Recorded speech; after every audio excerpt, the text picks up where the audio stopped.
Running fans, jumping fans, throwing fans, all around athletics fans. Welcome to Talking in Ovals. How is everybody doing out there on this Tuesday, August 4th, 2026, episode number 201? Dave, Lyle, Yes. Andy, Jim, we're all here because Andy, Jim, you guys have both been guests before. I'm not reintroducing you. It's like when you have that friend over the house, it's their first time over, you're nice. The second time, it's like just walk in, please don't ring the doorbell. You're gonna make the dog bark. Don't do that. So everybody, let's start off with you, Dave. How's it going? It's going good, man. This is one of my favorite months of August because I get my daughters for the whole month without having to give them back to their mom. So we're just having fun, man. That's always great. Lyle, what's up with you over there in the CO? It's all good here. We have a guest in as of today. I had to go to Very the nice. airport to pick her up. We have and at interesting track note, at my son's practice this morning, I met a fellow who is a coach from Wales, Oh, who had two of his son and his son's best friend, Jacob and Nate. Nate apparently is the top 800-meter kid in Wales right now, who ran 153 as a 15-year-old. wow. So they were out there traveling. There's vacationing here, and so they got a chance to train with the Niwot guys.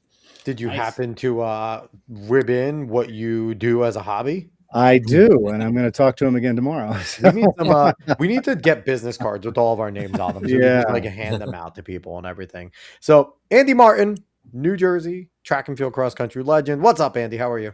I'm doing good. Thanks for having me with you guys today, and I'm really looking forward to talking to Jim. And it's my granddaughter's first birthday, so I had to There you break go, away from granddaughter. birthday. All right, yes. Happy birthday! Happy That's birthday. awesome. Yeah. So, And that's great. And the man who needs very few introduction, legendary MileSplit New Jersey writer, Jim Lambert. Jim, how are you? What's up, guys? All good here in the hood in Fanwood, holding it down, getting ready for cross country season. There's no better time in my mind than like XC. As much as I love track and field, and we all do, this is our lives, but there's something just different about XC that just gets my blood pumping even more. So it's just about kind of getting ramped up, putting in my miles and getting ready for the season. And that's kind of what led me, a little slow time in the summer, and I don't really do well with slow time. I like to stay busy. Surprising, Jim. That's why Surprising. that's why this project happened. I mean, that's pretty much how it was hatched. Was every summer I looked for some type of historical project to do. Looking back on Jersey history, and actually have to credit my daughter, my youngest daughter Jen, who's actually the best writer in the family. She wrote a book while she was in college. That's awesome. And she was home for some time. And I said to her, Jen, I need a project. I'm racking my brain trying to come up with something. I said, I got to come up with, I just picked her brain a little bit. She goes, hey, 250. That's the anniversary of our country. I said, why not 250 of the greatest athletes, track and field, cross country in Jersey? I'm like, that's why she's the brains of the family. And I was like, there we go. And here we are. I mean, it was a labor of love to put it together. And I wanted to get it out by the 4th. I wanted to kind of capitalize on the whole 4th of July, 250. But I started it. When Jen and I spoke, it was only a few days before the 4th. I'm like, I can do it. I can do it in 3 days. No way. Christmas. No way. It was way bigger project than I ever thought. And I wish I had thought of it sooner, because I would have come up with, as you guys know, the list has 125 girls, 125 guys. Had I thought about that idea sooner, I would have gone 250 and 250, because lists like this, you don't run out of names. I mean, I ran out of names only because I had to keep it to 250. So here's But the I thing, could have Jim. went on forever and ever, and I think I'm A going birthday to do lasts a full year. I'm just throwing that out there. So you could put Oh. a part 2 and make it the full 250. Yeah. There's always room for a part 2 before XC fully gets going. Just I throwing do have a list started here. I mean, that. I don't want anyone to zoom in and not give anything away, but I mean, as you guys know, I had to put some type of criteria Yep. on it I was to gonna keep ask it that. at 250. I mean, at first I thought, how am I going to come up with 250? And then it reversed, and I thought, how am I going to cut it down to Right. get to that number? Because I started out and I had 1,000 names. I mean, I just start with putting down everyone's, and then you just kind of look at it and say, all right, what am I going to do to get this to the number? So we will fully get into that. We will pick Yeah. your brain, and we will scrutinize the list, look at it, enjoy it. But no, we're gonna have a great time with it. Before we get to that, I just want to thank everyone that's watching wherever you're watching from: X, YouTube, Facebook, Kick, and Twitch. Thank you. Alex. Smash the like button real quick, subscribe, and please do all that. Dave, what's up?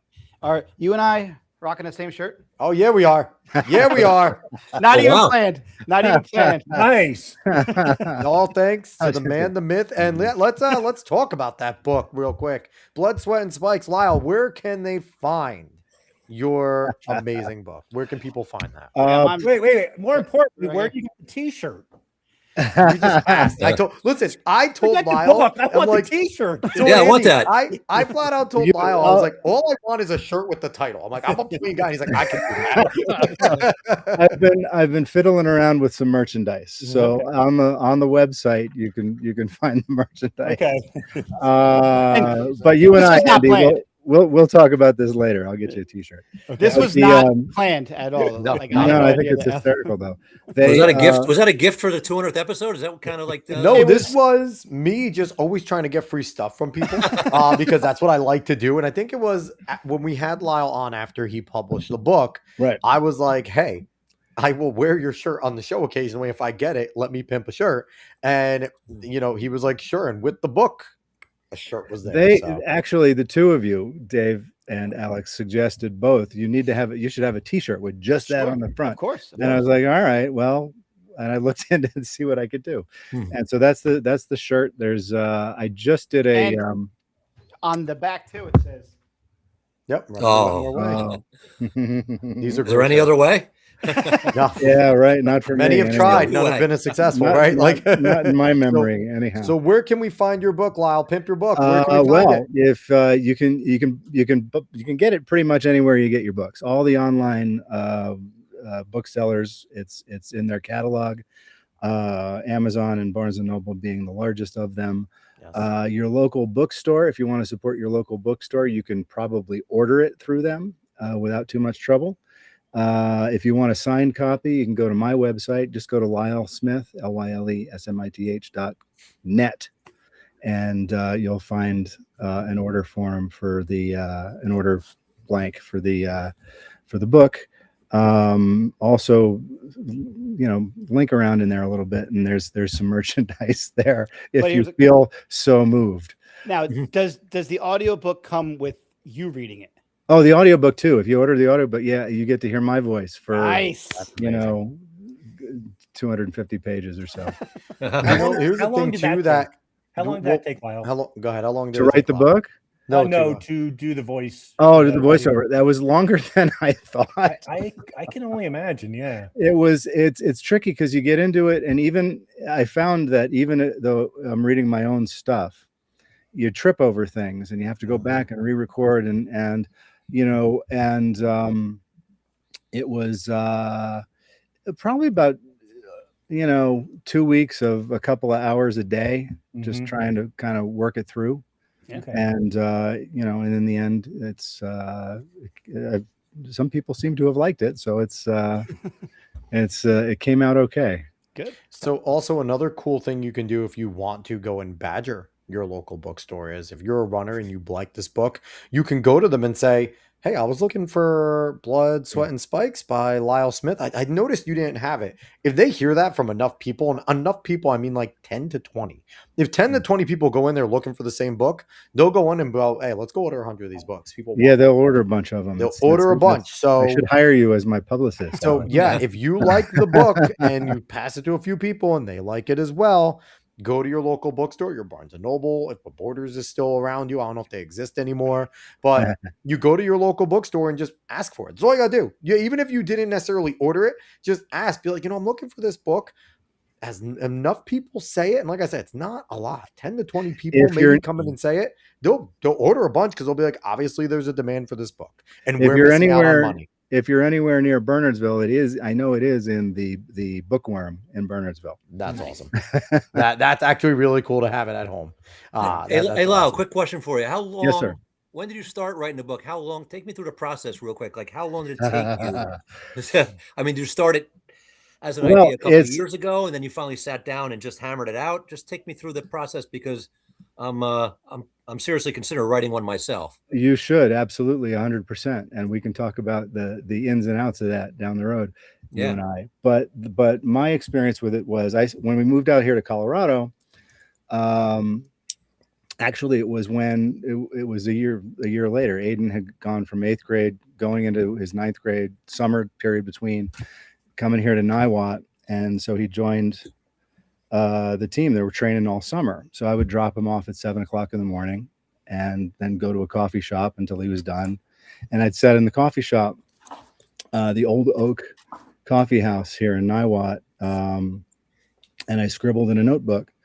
I just started kind of saying, I was thinking about writing this book for a very, very, very long time. So a lot of the work had been percolating for a very long time. But when I finally sat down to write it, I just started scribbling stories, and all the stories I remembered, and some of the things I thought were important. And by the end of the summer, by his first cross country meet, I had a notebook full, and I said, I think this is a thing now. And I sat down and typed it all in, which is a whole nother process. Mm-hmm. Typing from your notes. I've been writing a book for 15 years, and I'll tell you, I started off with the notebook, and you start reading your notes, and you're just like, why the hell did I write it that way? Yeah, that's exactly what goes on. I don't, it just felt right that to do it that way for me in this particular project. So,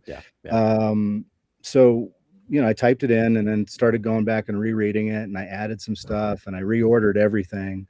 And I, anybody who's read it, some people love that it's not chronological. I do.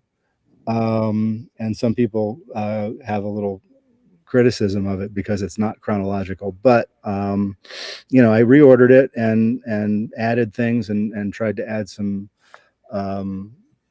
transitional stuff between the sections, and remembered some of the workouts along the way and added those in. And before I knew it, it was done, and went into the there's a whole nother level of design and layout and picking a cover and all that kind of stuff. Yeah. So, but the book, it was like basically a whole summer of writing. An hour and a half to 2 hours of writing every morning, and that gave me the basics of the book. But I have been thinking about it since I got out of college, basically some version of, I got to write this story. And, some of what's in the book hadn't happened at that point. It just wasn't ready to come out. And, it finally came out, and there it is. So I'm definitely going to follow up with you and pick your brain about, absolutely. Please do. Process.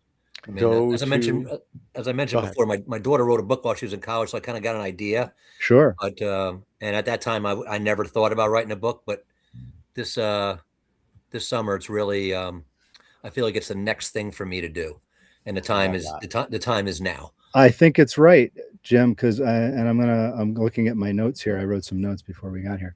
I'm going to make a little transition here, because back to this project, this historical project, because we all grew up with Ed Grant as covering the sport. So, and he was sort of a unique character and a unique writer, and he worked under two different names for different reasons, which we could never figure out why or No, it didn't really make sense. It didn't really matter, but we didn't know why, but he did. Yeah. Grant Edwards. And he had to go with the ghost name, so he didn't get in any trouble with for his own stuff. He didn't want to get the paper in trouble, I guess. Yeah, different publications. I mean, it doesn't take a genius to figure out that he just flipped his names around. The guys at Ledger weren't that smart back then and never figured it out. But well, they didn't know Ed Grant's unique writing style wasn't incredibly obvious. Like, if you didn't know when Ed Grant was writing something, you weren't reading Ed Grant or Grant Edwards. Yeah. Grant Edwards. But I always joke with Ed back then that I was going to flip my name and do the same thing he did and be Burt James. I'm gonna take the end. Can you please do that? That's It's a awesome. secret. Jim, I when you love write your that. book, when you I write your love book, your that. pen name needs to be Burt Burt. James. It's Burt James. It needs Burt to be James. Burt The cat out of James. the bag. Make- There'll only be so few that know. Make Bert a character. But I anyway, know so you- so we all I got grew a up lot with of followers here. I mean, I think the word's gonna get out now. But we Who I grew- really am. we grew up with Ed Grant and the way he did things and his newsletter and his annuals and all that stuff.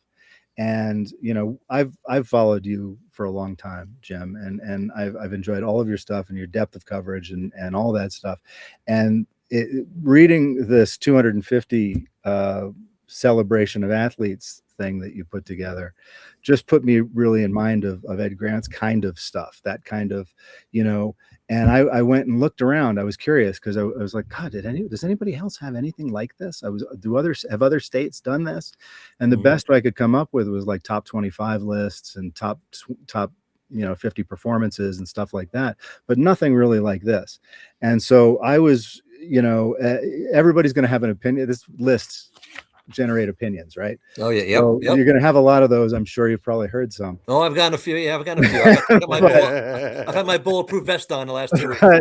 but it's really an impressive project, I think, Yeah. and it's because there's a lot to cover and a lot of different criteria, not the least of which is what you say in the beginning, talking about the pre-Meet of Champions era to what's now, and how do you figure out who kind of qualifies for this list. So is congratulations and Thank you. Thanks. and B, we all love it enough to sit down and talk about it for however long we're going to talk. Yeah, about I mean that's what lists do. I mean, it's there's going to be debate. I mean, it's in the beauty's in the eye of the beholder when it comes to certain things, right? I mean, if all of you four guys sat down and put together the same put together a list of 250 or anyone else who follows the sport did it, they'd all be different. Sure, because We'd everyone all come has up like their own like bias. Like everyone wants to see someone from their own school, obviously. Well, on yeah, the list, it's that too. Well, And I also, real quick, I think Jim, you're such a historian of the sport in New Jersey that I feel like you're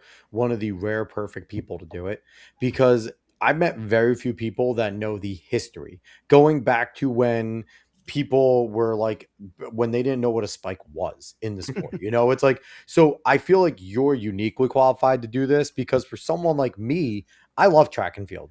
But if you want me to talk about someone from the 70s or 60s, I'm just going to go look up results. I'm not going to get the minutia or the nuance or have a true understanding of like the battles that went on. And, because you can have an all-time great that belongs on this list that finished second a ton of times to a guy who set every single record, right? So it's like, there's something we've mentioned a bunch of times before. Kerr got the mile record. Hikam El Garouch, the guy in second place, also shattered the mile record and is one of the greatest milers of all time. So someone that has that knowledge of history and the objectivity to look and go, okay, I have this criteria, but this person doesn't meet that criteria, but man, they were just a product of, a Sid being around, right? A generational talent. But if they weren't there, this person shatters every record as well. So I feel like that is, you're uniquely qualified to do something like this. I appreciate that. And that's, I'm glad Lyle brought up Ed Grant's name right away, because I couldn't have completed this project without his history books. Yeah. I mean, I got them. I mean, I call them the Bible. They're everywhere. Everywhere I go, I got them. I mean, I couldn't have done it. Where's the page? This page right here. I don't know if you can see it. Ed used to have this in all his track and field annuals. If you can read the top of it, it's the record progression. Yep. There is no way that I could have done this list that I could have included the pre-Meet of Champion athletes without that chart.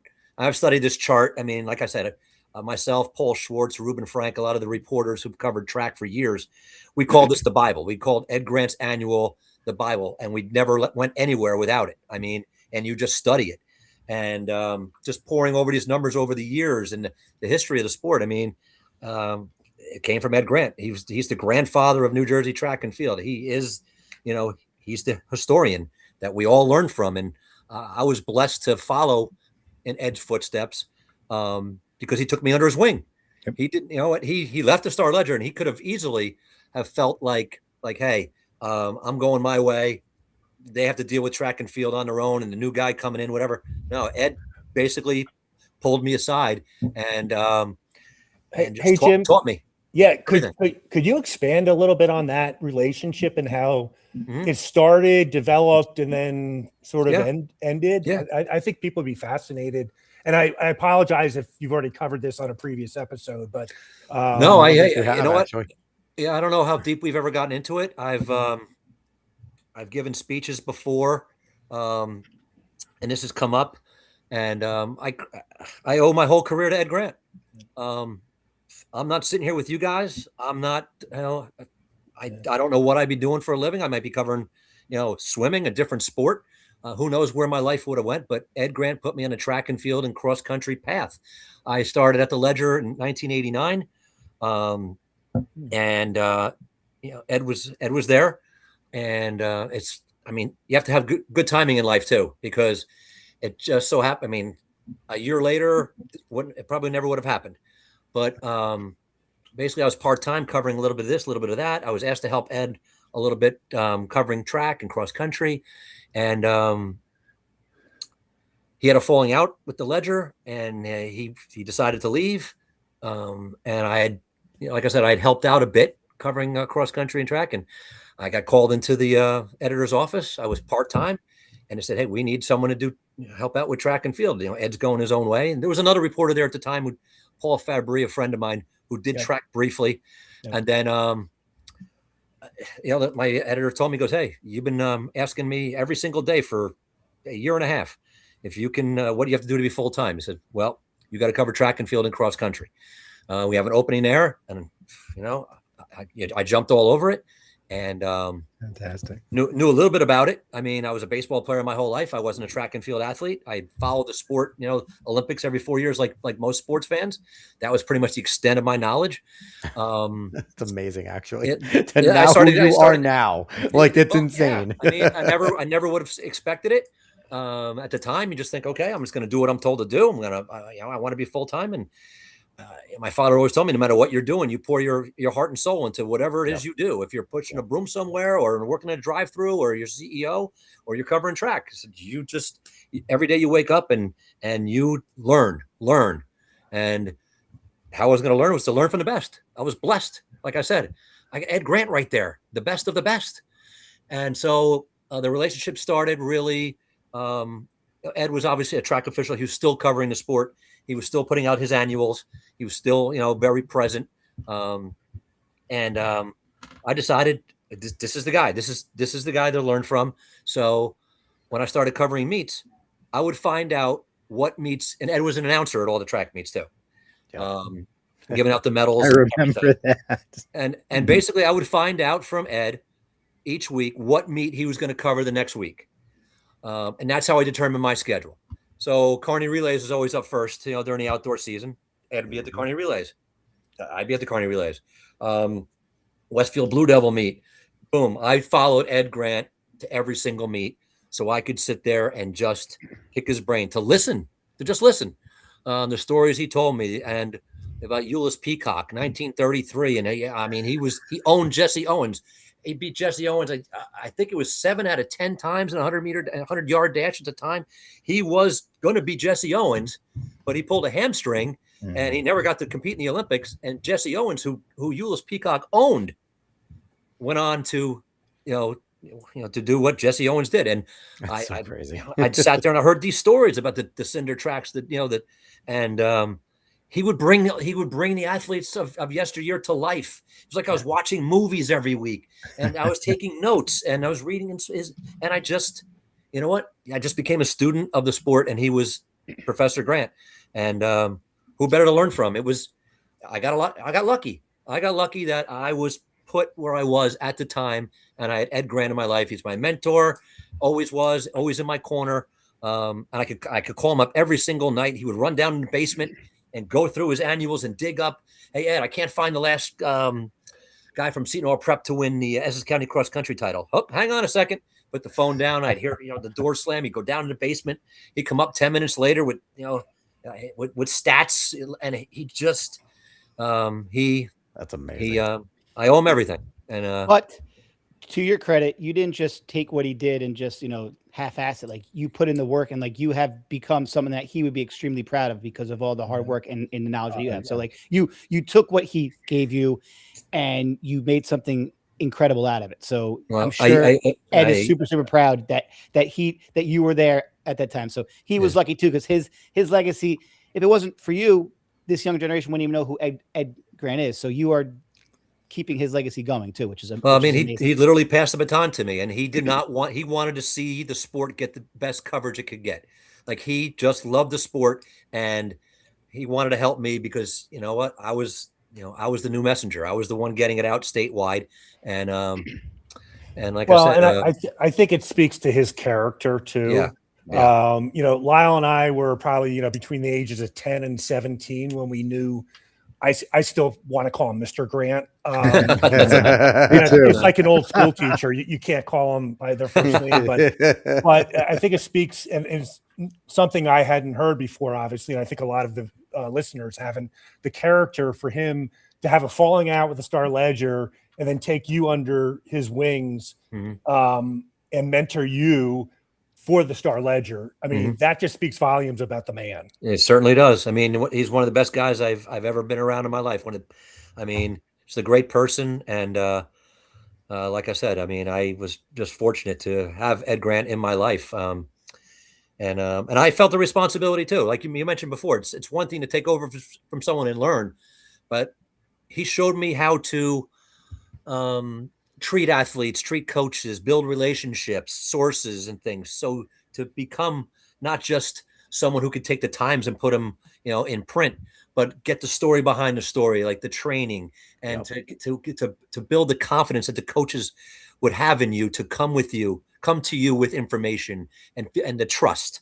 I mean, that's what every reporter aims for: fairness, trust, and Ed showed me how to do that. I mean, I was a greenhorn 22-year-old who, I mean, I knew how to write, but I didn't know the sport and how to build the relationships, which, now I look at it, and most of my best friends are, coaches, athletes I covered. Yeah. I mean, my whole life, my whole life. And the thing is, everything, Jim, it's happened through the sport, and Ed made that happen. He introduced me to people right away, the coaches that were around. I mean, Gags and Bill Persichetti and O'Rourke and I mean, all these all-time great coaches. I mean, go on, and O'Leary and stuff. And he pulled them aside and started that the bond that I created with the coaches and things. And he made sure that that he gave me the keys, and he made sure I knew how to drive it.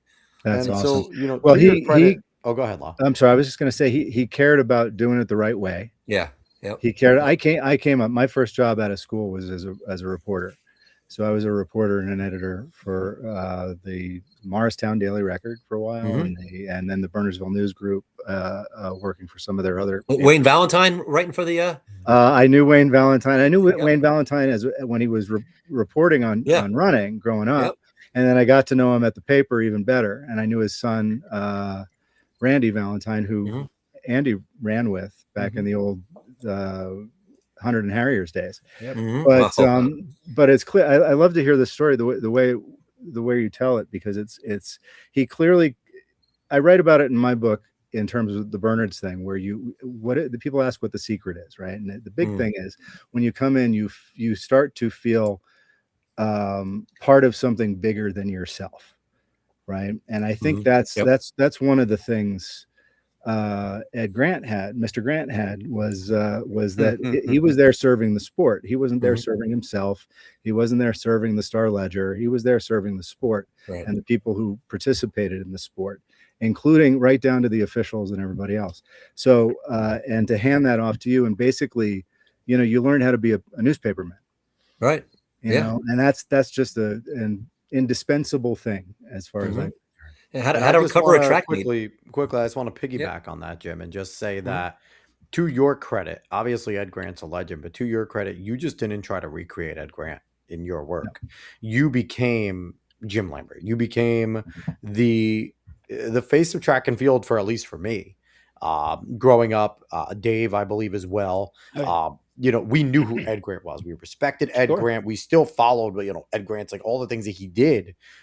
But getting a write up from Jim Lambert, and I think to this day, is still one of the pinnacles. And I think, we've been fortunate to have two young men who are going to be very similar with Corey Anand and Bakari Tice because they're working their tails off. Mm-hmm. But there's levels, right? And right now, you're still so, and it shows because with this project that you did, this is one of the most Jim Lambert projects I think I could ever see because there are very few people that I think would be willing to take this on. So I want to jump into more of a conversation about that. But before that, let's get to some of our comments. As always, Coach Torture coming in. He got me, beat me again. Happy New Year. Do it again. I was going to say it at the top. Happy New Year to you too, Carl. Colgan Sparta coming in saying, hey, athletes. Coach Torchia coming in also saying, I used to talk to Ed Grant all the time. Oh, baby, Milt athlete. Campbell. We both finally agreed on Milt Campbell. I will now say Jimmy Lawson. I'm sorry, everybody. That's Manchester talking right here. Jimmy Lawson. As a wrestler, yep. 4-time heavyweight state champ, 3-time national champ. Wasted time at Monmouth playing football, but then went to Penn State and finished like 4th in heavyweight. I think Carl and Ed were probably talking track only, though. I know, but I'm going to say, do you want to say best athlete? No, you know what? No, Carl's talking about all sports combined. Okay. And high school. Talking about all sports, I'm throwing hard to disagree with Milt Campbell, really. Milt Campbell's amazing, but that's my Manchester bias. We could do a whole. Jimmy's one of my good friends, so we could do a whole show on Milt Campbell. There's so many. Oh my god! And that's another thing that helped me with with this project was in 2000. And I'm sure you guys saw this back at the time, especially Lyle and Andy when I worked on it was the All Century project in 2000. Yes. So I spent the entire summer going through the old microfilm, Elizabeth Library, Newark Library, and so when I did this project, I was able to refer back to that. So I had teams of the decade that I did. I think I started in 1920 because the NJSIA and track and field began in 1919 was the first state track and field championships. But anyway, I'm getting lost in my thought here. With Milt Campbell. So obviously I chose him as athlete of the century. He was a track and field athlete of the century, and then there's an overall athlete of the century. I mean, he's the only guy in the National Track and Field Hall of Fame and Swimming National Hall of Fame. I mean, this guy was he did everything. Look, we all know that he won a silver medal when he was going into his senior year in high school, for Pete's sake. I mean, who does that? And then 4 years later, he breaks the decathlon record. But you mentioned wrestling, a story that if you search out Milt Campbell's name, you'll come across it. But a lot of people don't realize that he also was sitting in the stands one day at a Plainfield wrestling match, and their heavyweight couldn't wrestle that day. And they were scrambling to find somebody, or they didn't want to have to forfeit. The coaches are talking, what are we going to do? We have to just give up the 6 points here or whatever. Yeah. And Milt Campbell, he overhears this, and he says, hey, you know what? I'll go out there. Comes down out of the stands, basically goes in the locker room, throws on a singlet, comes out and pins the guy who I think was the county champ for Jefferson, Jefferson High School, which was Elizabeth now. And that's the only time he ever wrestled. Went out there and just flattened the guy. Legend. Yes. And I heard that story. I'm like, it didn't even seem real. So there can't be anyone. That's like Booby Miles stuff. Like that's, you hear like the Booby Miles. There's a little bit of everything. Like that's awesome. I mean, all-state football player, and just, he did everything. He was way ahead of his time. So good. All right. So a few more comments here. Jim to the rescue. Great job. Memories. Andy Ball. Andy Ball. Oh my gosh. Hey, Andy. Andy Ball. How are you? Oh my gosh. I mean, for you guys who go back, Andy and Lyle, I mean, one of the things I did at the Ledger for years was I had a road running column that would come out every Friday, and I would recap the weekly road races around the state, highlight what's coming up. Andy Ball's name was in there every single week. Gavin Sloan, wherever you are. I mean, Gavin Sloan would win 3 races on Saturday and come back and win a half marathon on Sunday. Andy Ball, a blast from the past. I mean, I was typing Andy Ball's name every single Friday results, and just I missed the days of doing that too, because it would enable me to catch up with the athletes who had already gone through high school by the time I covered. Right. So I was meeting these athletes in their 30s and 40s, becoming masters runners and things like that, and they would help me learn about the past too, because they would give me the high school stories that that Andy can give me now and that Lyle can give me now about their days in the mid 80s, which, it was a little bit before I started covering it. I could give you, he just wrote it. I could give you some stories about Andy Ball from when we were in high school. We were in the same class. Yeah, I was gonna say Andy Ball, Joe LeMay.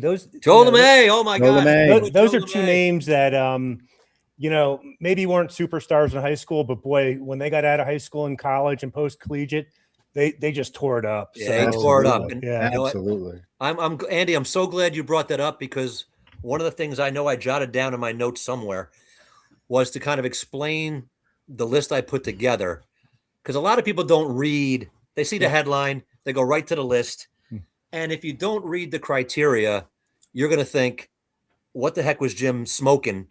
To leave out, Julie Cully, to leave out Anne-Marie Letko, Jeff Porter, Anne-Marie Letko, Andrew Valman. I mean, the Olympic gold medalists who aren't on my list, who we all know went to high school in New Jersey. Yep. But yes, I'm glad you. Thank you. I thought the criteria was dead on. Very fair. And I've got to assume it made the job a lot easier. And this is probably the one question I'm most curious about. Do you have a feel for, based on the criteria, what percentage of the athletes you got that were put automatically onto the list?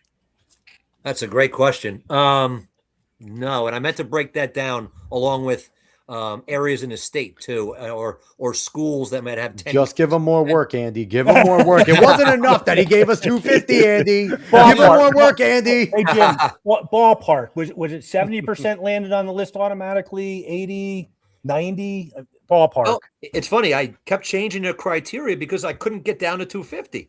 Okay. I mean, you won 2 meet champ titles. Lyle won 2 in indoor and out. And I'm like, if I put every single person who won 1 meet champion title, this number I can give you. Right. Roughly. If you take the number of events times from 1969, when the boys started meet champs, through 2026, and then the girls started in 74, and you multiply 15 meet champion winners per year, you come out with, I think it was 1,600 meet champion winners. Wow. And there's doubles and triples in there, Yeah. but just in terms of number of people that got a gold medal hung on their neck at the meet champions, and I says, okay, well, that's not going to work. I got, if it's just 2, and I'm still like over I got 1,000. I said, what am I going to do? And I'm like, 3, 4, 5. So I had to work backwards.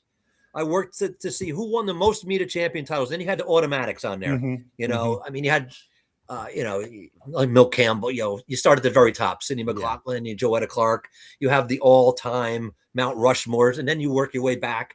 And then I said, you know what?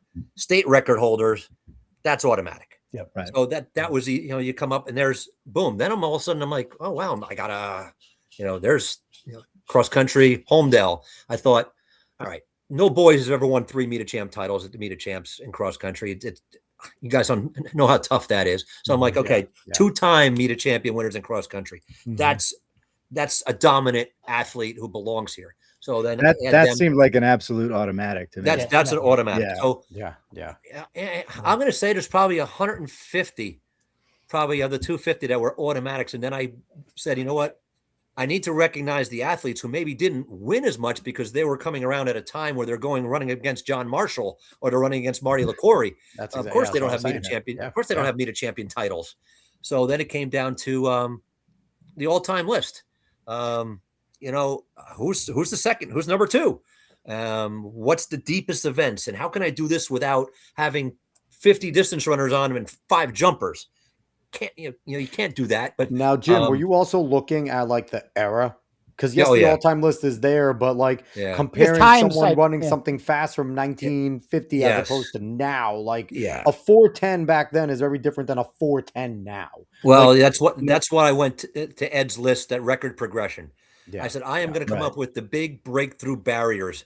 Who's the guy that broke 420 for the first time? Who threw the shot 50 feet for the first time? Big breakthroughs, pole vaulters. I mean, guys were vaulting only like 12 feet back then because they had a bamboo stick in their hand. But I mean, the pits weren't as good. Nothing was as good back then with the pole vault. Like Jim, was there anyone on the list who did not win any meet champions? Oh yeah. Yeah. So we'll go over the list. I want to do that. I want to look at the names, and I want to we could parse through that. I want to get through one of some the things. One of the things that just because we were talking about some field events right there, is you seem to cover representatives of every event. Yeah. Which I also thought, just as I was reading it, I was like, boy, that's just adds a whole layer of because we were joking about, if we had our own list, my list would have a lot more distance runners on it because that's what I know. Right. But you could do 125 from just cross country though. Yeah. It's an impossible list. It's so yeah. hard. I mean, I think it's fair though. I think the criteria is fair. Yep. I think to answer your question before, is there anyone who was not a meter champ? Was there a pole vaulter that maybe was number 2 on the indoor list? I noticed you didn't mention any meter champion titles for him. I don't remember the name. He jumped 16 feet indoors. Bradley Gelmert, but he did win an indoor one, I think. Okay, maybe you just didn't include that. Maybe Hartley. I don't know. Yeah. He must have won. He must have won. So while Jim thinks of that real quick, I want to rip through some of these comments. I want to read the criteria just for people that maybe are going back and listening to this, and then we could jump to the list because I really want to start talking about that. So Culligan Sparta coming back through a bunch of us. Wayne Valentine had a lot of heart. Andy also come back and saying relentless with injuries. I think he was joking about himself there. He also came with what you said, Lyle, saying Lyle and I had the 425 14-year-old. Yep. Culligan Sparta also saying I really wanted to join Bernard's school, too far. And then last thing they left. We could have used you in a couple of circumstances. I got to tell you. Last comment. I'm laughing so hard because those that are listening that don't know, Gavin was my teammate at North Hunterdon High School, and a teammate of mine even before high school in Junior Olympic club running. So Gavin was one of the hardest workers there was in the sport at the time. I love it. No doubt. Gotcha. Yeah, Hartley did win. And he raced a lot. I saw Gavin. Here's a one quick little story.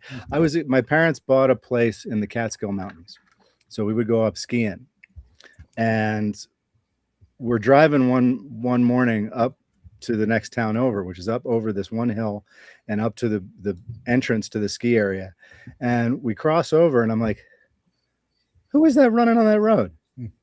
And I'm looking closer, and it's some kid wearing a Union Jack pair of shorts, pounding up this hill that I happen to know now it's probably 1,600 feet from the bottom up to the top of the ski area, and it was Gavin. Like, what are you doing here? Sounds like Gavin. Yeah. So I want to get back to this. I want to read a little bit so people can understand. I'm never going to say people can understand Jim Lambert's head, but people can understand Jim's criteria here. So we'll read a little off this. First off, we divided the list in 125 boys and 125 girls to arrive at 250 total athletes. To be eligible, all athletes had to graduate from a New Jersey high school, fair, and compete while they were in high school. This list is also based strictly on accomplishments and performances made during high school. So when you don't see several Olympians, such as, I don't know how to say Dave's last name. Is it Syme? Okay. Dave Simon Fairlawn and Mel Shepard, for instance, we didn't forget them. You go into Dave's background here a little bit. And the guy's one of the greatest. He's one of the greatest Olympians of all time, and he's incredible. Anyone who doesn't, go ahead. No, you go. I was going to say, anyone who didn't read this before is, like I said, is going to think, what am I doing? What was I smoking? Because how would I miss, some of the Olympic gold medals and things? But I'm going to come up with another list. For anybody out there wondering, I know who the all-time greats are, who aren't on this list, who went on, like Andy mentioned before, what Joe LeMay went on to do, what Anne-Marie Letko went on to do, what Julie Coley went on to do. Josh Awatunde from Delsea is now one of the best throwers in the world. He is. Yeah. So I have a list of the top track and field athletes who came from New Jersey, produced in New Jersey, and then I'll have. So that's coming. So I didn't forget them. I They're all love it. That common. list will be a little bit easier having this list to reference as well, though. So Yeah, it's oh, not yeah, going to be yeah. as bad. So Jim also wrote here, in order to complete this list and keep it to 250, we needed to use some criteria. We decided that all current state record holders, when legal, in the events that are contested at the state meets, all athletes who won at least 3 indoor or 3 outdoor meet champion titles, all distance runners who captured multiple XC meet champion titles, and won a national XC title were automatically chosen. The remainder of the athletes listed are either ranked in the top 5 all time in a track and field event, held a state record at one time, ran one of the fastest times ever at Homedale Park, dominated their events, or made a historical impact in other ways. So I think that, there's more in here in your opening, Mhm. but I think that covers and I think justifies a ton of your list. And like you said, those who maybe's names we don't see, because I had one of my former coaches, Tom Resch, comment and go, no Andrew Valman. Right. And it's like, and I said to him, listen, you'll hear Jim, what he has to say later. But it makes sense, right? It makes sense because Andrew he won a meet of champions. He did have the record at a point. He still has a short conference record, but he doesn't Mhm. meet the other criteria. So he's not top 5 anymore. He's been bumped down immensely. And so I get it why, someone from, who I would expect, Andrew's not there, because it makes sense. Now, when you expand this, that world record Right. probably might put him there. So it's Yes. like, it's very, Oh, he'll be there. all makes sense. Anyone, any Olympian. That's where I'm going to start the next list. Is Well, anyone? Yeah, It Rich starts with Kanaw's Olympian. not on the list, right? Kanaw's, yeah, another Yeah. one. Right. Yeah. He'll be on your next list. No, beyond. Oh, yeah, beyond that list. Yeah. Mhm. I mean, he reached the top of his sport in the 800 for sure. Yeah. And I think the key word, it's amazing how one word can change the meaning of everything, is the word of. And I had to change the headline if you go up to the top a little bit, because originally I wrote 250 greatest. And I wasn't comfortable with the word without the word of, because it's not, you can't just say this is the 250 and that's it. It's 250 of the, because I just didn't feel comfortable just saying no one else was great, because there's like I said, there's 1,500 meter champion winners. They're all great. What Lyle did, what Andy did, great. You guys are all time great. These guys we were laughing about this, or I was laughing. I think we were texting about it, and one of these guys said, why aren't you on this list? Blah blah blah. And I said, yeah, I'm gonna send Jim Lambert a note, and I'm gonna tie it to a rock. Throw it through the window. I think it just went through the window. But to be fair, I think the criteria are really fair. I think you've got a really tremendous list of people, and the work involved in getting this done is really impressive. So, like I said, I wish I had more time, and the list changed. I mean, once I thought I was at the 250, it took me another week before I was comfortable releasing it. I kept going over it over and over. So like another one of our episodes where you're sitting there and you're trying not to forget everyone to give shout outs to while we're making you look forward to seasons. And you're like, no, this name, no, that name. Well, because I mean, obviously I can't get to the names that I had on the list next to this list, but there's many names that went back and forth, because I got to the point where I said, boy, I have 2 jumpers. I said, I have to take something off. Am I too sprint deep? Am I too 19? Am I too meet a champion era deep? Am I? Mm-hmm. And I didn't have enough. I felt like I definitely didn't have enough pre 1969, like through the 50s and 60s, and so I just wanted the balance. The balance so Jim, was the hardest. Jim, I know Lyle asked this. The effort to try to make sure there was sort of an even distribution across the events. Was there an effort, or did you, as part of that calling out and figuring out the final list, was the number of athletes per decade? That's a good question. Were you trying to be as even as possible? I know going back into the 20s and 30s may be hard, but I counted 8 athletes from the 50s. I would have never guessed 8 athletes from the 50s would have made this list. Interesting, because to answer your question, no, I didn't look and see how the decades were represented. I didn't really look at that. I mean, I did look at, like I said, making sure I had a big chunk from pre-70.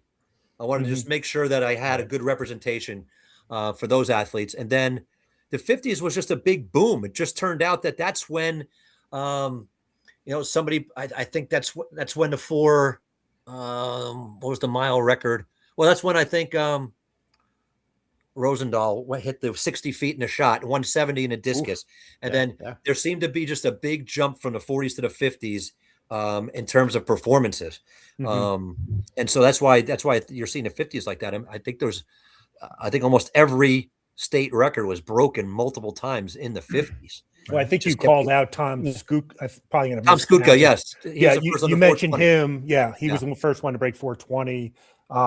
You've got Milt Campbell, who obviously deserves to be on the list. Some of these other names I don't recognize, but for the historical, implications, I think it's wonderful that you were able to dive that deep into it and figure these athletes out and include them. Yeah, I mean, hey, these athletes should never be forgotten, through every decade. And that's what I've been tasked to do, is to make sure that people, that athletes are not forgotten. And lists like this help to do that, and having podcasts like this to keep those names alive. I mean, they built the sport, the foundation, and you guys took it over in the 80s. And now look where we are. Look at where the records. Crazy. I mean, we talk about the Homedale Times all the time. When I'm on the show here with Alex and Dave, and just, Andy's running 15:35 in 1984. And then, how do you know that? How do you know what year I ran that? I know that. Why did you say that? Why did you make Andy relive that it's 84? Did you look that up before you got on here? No, I mean the Homedale records. And then Joseph came around, and you think there's no way in the world anyone's going to break 15:16, and I thought that was the most unbreakable record. 15:16 was the goal for everybody my age. Like, we all knew it. It was out there, and we're like, I remember my freshman year watching Brendan Heffernan, like he was leaving the bowl. I was going in. I'm like, he's going to run 14 something, 15:30. So it was like, you just couldn't run that fast. And the thing is, when you run Homedale for the first time, when you finish it, you're like, 15:16. No one's touching that. Like you run it, and you're like, that's not possible to do. I started, I missed the Joseph by a couple of years as far as when I started covering cross country, so I didn't get to cover him. Yeah. So my first few times going to Homedale and seeing the record, and then seeing what guys are running to win the state group championships, I'm like, there's no way. Right. I thought and thinking it was a mistake. Like they put the finish line. Nobody would come close. Nobody would come close until Muhammad Kadroui came around, ran 15:22. And then Muhammad Kadroui was a monster. He's the first one that really put a scare into that. And then obviously a few years later, Craig Forrest came around and actually, he actually broke it, but tied it. Well, yeah. Well, there's a whole big story there that because FAT versus not FAT. It was not so much that. It was the state in the past it was the way it was rounded up. The Joseph was rounded up to a full second. Now, when Forrest ran, and you had computer scoring come around, they were starting to round things up to the 10th of a second. Yep. So Forrest's time came out at 15:01 or something like that. So everyone's like, it's got to be 15:16. Well, then I found something. Ed Grant had something that showed the Joseph's time as a hand time, and it was 0.1. There was I got to look it up, but there was big discrepancy about the way the times were rounded. And Don Dancer, who was the state NJSA cross country director at the time, he said that he was going to recognize Forrest's time as 15:15. I'm going to circle back on this one because it was a lot of controversy that day. But it's funny because when Forrest broke the record at the Meet of Champs, he wasn't going for it as much as he was in Group 4 the week before. Jim Schlentz will tell you the story. Oh, I remember that. That was his target. That was his time. And I remember because, just being around Craig, he's the same year as me. And obviously he had more talent in his toenail than I ever did. But just being in the same races as Craig, he was also a really nice guy. Like he didn't have to talk to any of us because Craig at that point, like we had a good crop of us in New Jersey, but Craig was just so far ahead of all of us. He raised them. He's another one of those guys that raised the bar. I mean, he was just so many guys. but we just knew, and it was an open secret that he was going for it at groups. And Right. if he didn't Right. get it at groups, then he was just going to run loose and just go win the meet of champs. The goal was just Yep. at that point, because there was no one at that point that was going to beat Craig. Obviously, Doug Smith was really good from Gil St. Bernard, and he was a sophomore, I believe. And Mhm. he was probably the Yeah. closest threat at really getting after him at that point. Mhm. But yeah, Craig being able to do that at meet of champs after groups and everything was It just goes to show you ridiculous. how tough Homedale is to run. I mean, Joe Barrett tried it a couple years ago too. Yeah. Yeah. To go out, these are the splits you need to hit. This is where you have to be in a mile. This is where you have to be coming out of the bowl. Yep. And Joe tried to hit that, and time trialing it like that, it's difficult to do. I mean, Craig, he was kind of out of gas that last mile at Group 4. Next week he comes back, he backs off the gas, on the start hill, and what happens? He hits 2 miles and he's flying. I forget what his last 1.1 was, but it was ridiculous. His last 1.1 was faster than his first mile, which you can do at Homedale, as we know the way it's laid out. Yep. But, I mean, and then I started to realize, anything's possible in this sport. Like when he did that, I said, you know what? You can't put limits. I mean, then you're thinking at the time, 15-15. You're not even thinking about a sub 15 at this point. No way. No. And look where we are. Look where Craig Forius is on the all-time list now. He's behind both Roses, behind Cheserick, behind Langen. He's Barna. He's I don't know where he is now, 7 or 8. It's so ridiculous. It's unbelievable. But these guys set the bar there, and I mean, comparing errors is tough to do. Jason DeJoseph comes around right now. You bring Brad Hudson back, with these shoes, with everything about it. You know what though? How many of them? Here's the thing too. I also never thought of this, but I'm going to bring it up. Social media. We don't factor in that part, in general, right? Like, would any of those greats be kind of ruined by the automatic fame? Because you didn't have that automatic fame. You had that regional fame. You had that state recognition when you got there, right? Obviously, we had national competitors and things like that, but it is now just boom. You run a good time at Homedale, you're on Flow Track. You're on, everyone knows who you are. Right. Yep. And that is a huge challenge for these kids. And what is your brand? Do you have you're getting recruited right away. NIL is now a factor. It's like the all-time greats with the technology, with the advance in training, with the advance in eating and sleeping, also comes with everything else, where we know distance runners, a lot of us are kind of just really awkward. We don't want to be, and I'm just, especially the guys, we're a bunch of awkward, scraggly dudes. And it's like, there's those challenges that we'll never know, right? We will never know how any of these others out of the generations will handle it. But there's just so many factors that play into, we could do the numbers game. Like, they'd come in and run this. Sure. But would all of the recognition and all the pressure nationally that's put upon them as a 15-year-old, how would everyone handle it? You never know. So it's interesting. That's what that comes back to the list here. It's not all just about numbers. I mean, it's performances. And I'm going to start. You dig into this a bit more. There's stories behind all of these things. Yeah, well, there's a lot of athletes who aren't even in the top 10 all time. I came across athletes who won 4 or 5 meet champion titles, but to dominate. Real quick, I'm going to scroll, and I want you guys to stop me if you see any names you want to talk about. So it's just going to scroll slowly. Go ahead, guys. Well, Jim, to your point, probably Jody Bellato's on that list. She's not a top 10 on the list, but she's an all timer. Right. I mean, 3 meter champion. I think 8 total, 3 in cross country. Yeah. Well, she did it all in one day at the Meet of Champs. She won them all. That was incredible. I mean, who does that? I mean, no one even tries that now. Yeah. And Mary Banks is a name from the past that I remember when I was a kid. She was the big name. It's about winning. Yeah. It's all said and done. The times are great. The all-time lists are great. But when you take the line in any race, your number one goal is to win. And the domination and girls distance running and track and field was new. Right. Was new then.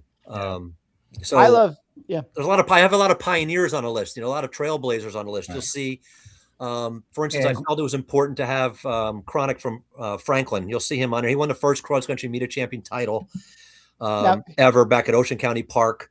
And I thought it was important historically for him to be represented on here. Now here's a question. We see Leah and Blair and Pate, like, Was it hard knowing that Leah's only a sophomore? I mean, I think she should be on there hands down. She won nationals twice a year. She's run 9:45 as a sophomore. Mhm. So like, but was it hard knowing that like these kids are still young and still competing? Like, how can they? I was wondering the same question. Yeah. Actually, it was easy for me. They were the easiest. Right.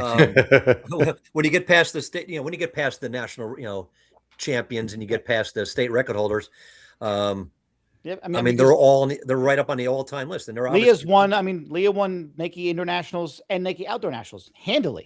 As a sophomore. Alex, stop there for a second. Go ahead.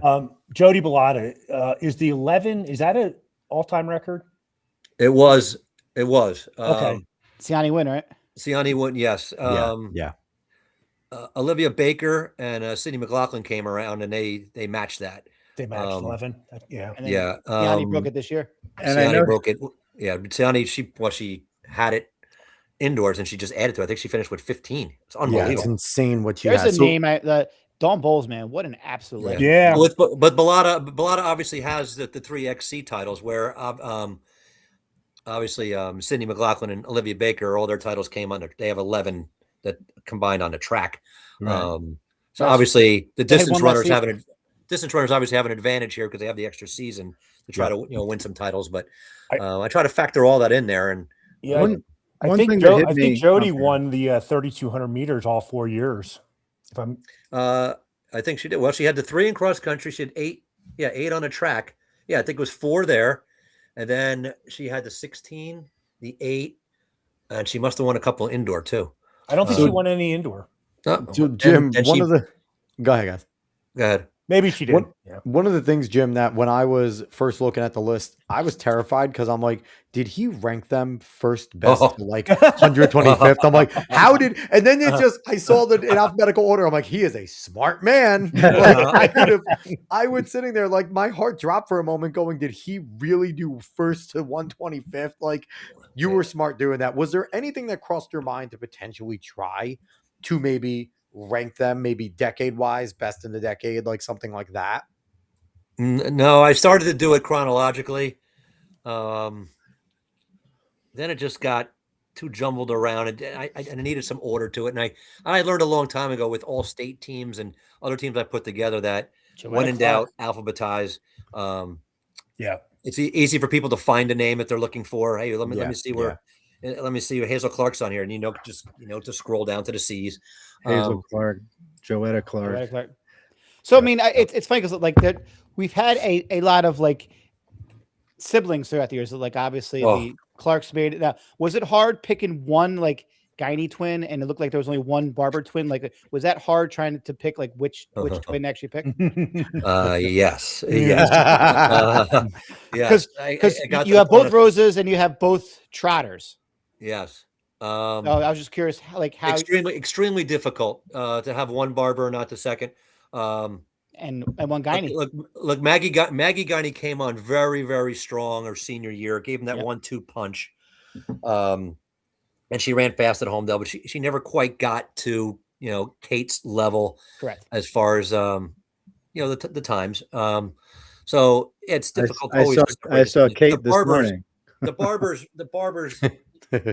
Other times are almost dead even, and everything they did, that was excruciating. There was a couple.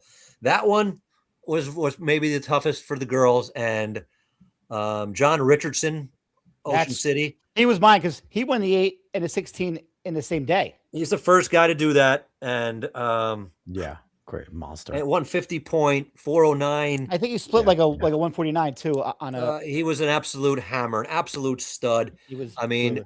God, the distance. I was having such a difficult time with how many distance runners I had, and then I was going back and forth quite a bit. I was looking at Richardson. I was looking at Ishmael. I mean, I'll be completely transparent.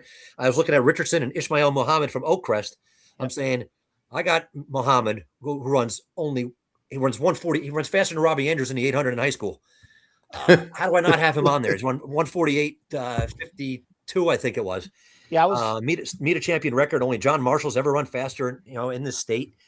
And then I have Richardson doing something historical, and it was one of those things where I I went with Muhammad. I went with the clock. Yeah. And the 148, just 148. It's just such a big leap when you're sub 149 guy compared to guys who are running 150. I just felt like that just put Muhammad in that different category. And I said, I can't have the number 2 half miler of all time not here. But then I said, how do I not have John Richardson here? I mean, he's an all-time great. Does he belong? Sure, he does. If I had 251, I mean, such an impossible task. Impossible. I would add, if, talking about John Richardson in the double, I would probably add Jim Nielsen to that list as well. Yes. Jim won the 16 and 32 the same day. I think other than Marty LaCourie's 359, he may have had the number 2 time at the time. He had the state record set in a high school race. Yeah, the high school race, right? 407. But again, you only had so many spots to give, and I think the fact that Jim Nielsen and John Richardson both didn't make the list makes sense. If you had one on the consistent, list, you'd be kind of like, well, why that one? Why one? Not why not both? Yeah. And Andy and I can both speak to those particular races with Jim Nielsen that year, by the way. Yes. I finished second to Jim in the 3,200 that day. I was with him with 200 meters to go, and he beat me by 3 seconds. So I saw the back end of Jim starting that double. And I was leading the 1,600 with about 300 meters to go. Yeah. And then Jim and the field went by me.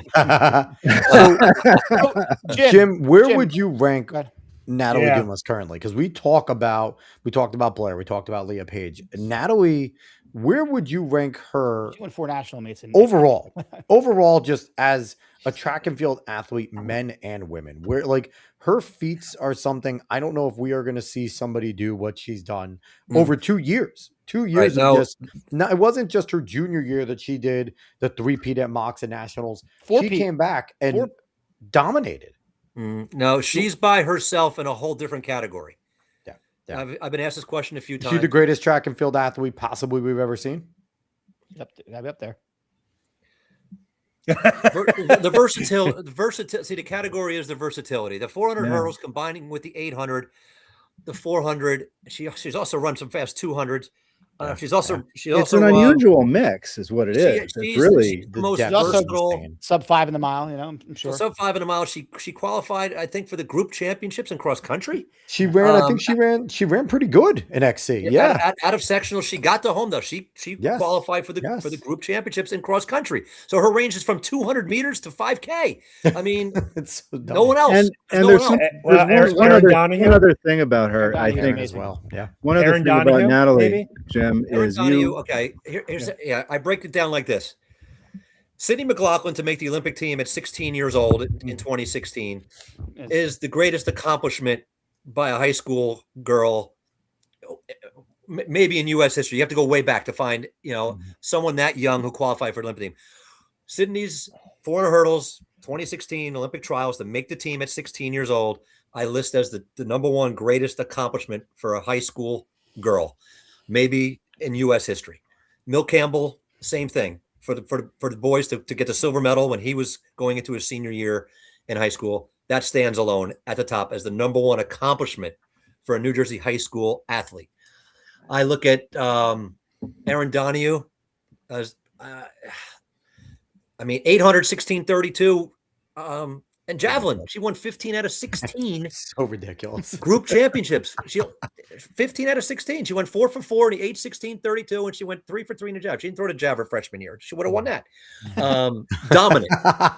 She would have won that. As far as dominant, I look at Erin Donahue at the very, very top, and she won. She won cross country meet a champ winner twice. Foot Locker national finalist. Most dominant. I mean, McLaughlin was just as dominant in her events, but just across all those different events, the versatility I mentioned. I mean, no one throws a javelin and run and has a state record in the mile. Donahue did. That's just ridiculous. So there's different categories, right? I mean, that's you can't. So Jim, I want to highlight here. Go ahead. That's my favorite. That might be my favorite name on the list because it just came. I was back and forth. I got a shout out to Paul Schwartz. I'm going, and Ruben Frank too. I went back and forth with guys around the state. I'm 27. like, I can't miss anybody, guys. Give me something. Make sure I'm not missing someone. Does anybody belong that I don't have? And Paul Schwartz, and I'd seen the name Eleanor Egg, but I didn't know the history. And Paul's like, Eleanor Egg, my gosh, yeah, we got to. So we did some digging. So talk about Eleanor Egg real quick, I because you have love the little this. factoid here. Talk about it, because I think this is important. And you including Eleanor Egg, Yeah. again, like you said, it's Yep. cementing a name Mhm. that, especially if you have a female track and field athlete of today, this is one of the women that allowed you to do the sport by pushing and doing something damn near 50 years before she was allowed to do it. Right. Like I said earlier, I added this criteria for athletes like Eleanor Egg, who didn't have high school competition to compete, who was strictly, going down to the rec program, and you just, like kids go to the Y now. That's how it was in Patterson back then, and around our state and around the country. For girls to run, they would have to be like at a club or a summer camp or something, and you put together little races, and that's what Eleanor Egg. That's how she started. And when I saw what she did, I said, okay, I need to add this to the criteria. That's Anyone incredible. who was a pioneer, a trailblazer, someone that really, like you said before, built the foundation for what the girls track and field and women's track and field is now. Yep. I mean, she's one of those. I mean, look at what she did. She set the world record. It's so cool. She's And 18. like you said, in 27 is when she did it, class of 27, and women couldn't compete until the 70s. Like, Right. that's insane. And it again, this is Barbara Friedrichs, Manasquan. Well, and Yep. that's like, Yes. Chariots There of she Fire is. era. I mean, that's a Yes. long time ago. Yeah. So I was very happy because, believe me, the stress I felt the night Is that before Autumn I knew- Fog? All right, we're coming up on the best name on the list. Autumn Fog? Oh, Autumn Fog. Definitely Autumn Fog. She This was is so my good, favorite name of anybody on the list. Okay, What- so what- A cross country champion. Hunter awesome. Central has had athletes. Autumn Fog. They've had cricket bats, you cricket That's bat. also good. awesome. and they had an athlete by the name of Blaze Boyle. Now, I 20 think cricket by bats. far that school has the all-time naming I list. think So that's probably being true. quite honest, cricket bats, their family better be from some sort of like Europe or like a country that plays cricket. Because how do you name your kid cricket bats if you're not like from like the major countries like India plays cricket? Maybe Pakistan they're and places like that, in like, insects and flying mammals. I have no idea. but Maybe what do I'll you have- mean? I'll have the to ask cricket Cricket how bat she is got her name. specific. Wait, maybe there's some viewers out there watching. Maybe Steve. English Shackley, Gardner, her man, husband's out there. she Hey, was Steve, that. if Steve Shackley's out there, he would chime right in and Listen. let us know where the history of his. He knows cricket better than anybody. He's been married to her forever. So Shout out to That's English awesome. Gardner, man. She's very good on flow track and the athletes Yeah. lounge, and English is she's great. She's great. yes, yeah, but yeah, having Egg on there was big. But just to finish up the thought we had earlier Is that fair to with guess? Natalie with Dumas. It's just a different category with her, right? Because we've never seen anything like it. And we may never see anything like it again. I mean, and you just talk about someone who just can't get enough of the sport. I mean, Oof. I thought she was done competing when she went out to what do you call it? She was out for the out in Oregon for it Eugene? was Nike slash Yeah. what do you call it? The U.S. U.S. Juniors. Yeah, Yeah. U.S. Juniors. The combo meet, and she DNF'd the night before, and I was like, oh boy, it's a tough way to go. No. She finished. I'm sorry. She finished, but she didn't run well, and she didn't, qualify in the 400. And she came back the next day and ran the in the Nike portion of the meet. And I says, boy, she just can't get in. I mean, there's someone. Look, I know there's people out there who say, look at how much high school athletes run, how much they train. Did they do too much? Look, you know what? And that's to each his own. It works for some people. Having a limited race schedule works for other people. For Natalie Dumas, running all the time, it's worked for her. Racing all the time. I mean, that's where she just Dan Hahn To was give an awesome. analogy, the real adrenaline quick. rush she gets from racing, and she feels like a lot of races she goes in and people are like, oh, why would she jump in something like that? And she's told me that she goes into races. That's part of her training. Instead of just going out for a workout on the track. Oh, well, you know what? Hey, there's a meet here. That will be part of my training. Former guest Ashley To Higginson. compete, she just loves to compete. And, some people will say, oh my gosh, she does too much, but I mean, look at the results. I mean, Giselle it's hard to Harris. argue with. It's hard to Jim, argue to with the. use a baseball analogy, since you're a baseball guy, it's Mhm. like a slugger that they just try to DH, but some guys need to swing the bat, right? They need Yeah. to get into a rhythm in order to play well. They got to go play the field. They have to swing the bat as well. They have to, be out there. They don't just want to sit on the bench. Mhm. I feel like Dumas is that way. Like she is that home run hitter, but if you don't let her go and play defense, her rhythm's going to be off. And like those extra meets are her playing. So she Jim. needs to do every part of it. How do you look at someone like Michael Lawson, who won 3 meter champs in the same year? Like he won XC, he won the Mile Indoor, Mile Outdoor. Like, how do you look at someone like that? Yeah, I mean that's another guy too, and you know what? He's. I didn't sleep the night before this list came out for this very reason, that there are so many that you can say belong, and he's another guy. Or like Liam. Like I kept Nancy saying, well, who more do I so. take off? Like, Right. that's what happens, right? Like it's easy to say someone belongs, but for someone to belong, who's coming off? Yeah. Right. That's always the big dilemma. I mean, what he did his senior year was amazing. I mean, winning, no one had him winning meet of champs in cross country. Nope. No one had him winning that day. Nobody had him winning that day. Well, it's not true. His coach felt it, that it could happen. He told me ahead of time, don't count my guy out. Don't count my guy out. But yeah, I mean, there's another guy. Then it came down to, and I started looking at the time. I'm like, he won, and that's right. Yeah, I mean, like I said, if I started this list again tomorrow, he might be on it. I mean, that was another tough one. I mean, it's brutal. Yeah, no, it's I don't know how you could even honestly like the best part about this list is you don't suffer from recency bias. There are so many different years, so many different parts of New Jersey too. It's not just you're only sticking to group 4 or group 3 or group 2 or group 1 or parochial. Like you are, it is well spread out. And I think that just goes to show just how great New Jersey is in terms of you can't by default go do one area because you'll be missing so many other spots. Now, Allison Lee, she did get her 1 MOC title this year, right? She did. Yes, good. Because I remember because she was someone who I thought should be on a list, but like she was always, she's always. There's another one. I mean, she's Lily second here. Lilia Gordon, she's behind her junior year. Gordon was winning. And then Starkey just got hurt indoors, so she didn't run it. Right. Good. Yeah, I mean, Lisa's a great example. I mean, the distance. I mean, I call it with girls track right now. We've never seen an era like this. It's a golden era in the country, not just New Jersey, in the whole country. But I mean, but even Jersey. I mean, last year New Jersey had 6 of the top 10 times in the 800 so ridiculous for girls, and they were all 204 or. That was just crazy. That was absolutely. And there's crazy. one of them, Reagan Moore. There you go. There's Reagan right there, who's also still in school. Yeah, I mean, she's only a junior, and so with Blair and thing. So like obviously they didn't win meet of champs titles. They were just so good, right? That they just couldn't be ignored because they obviously didn't compete for the school. Yeah, when you look at the all-time list, they're no-brainers, right?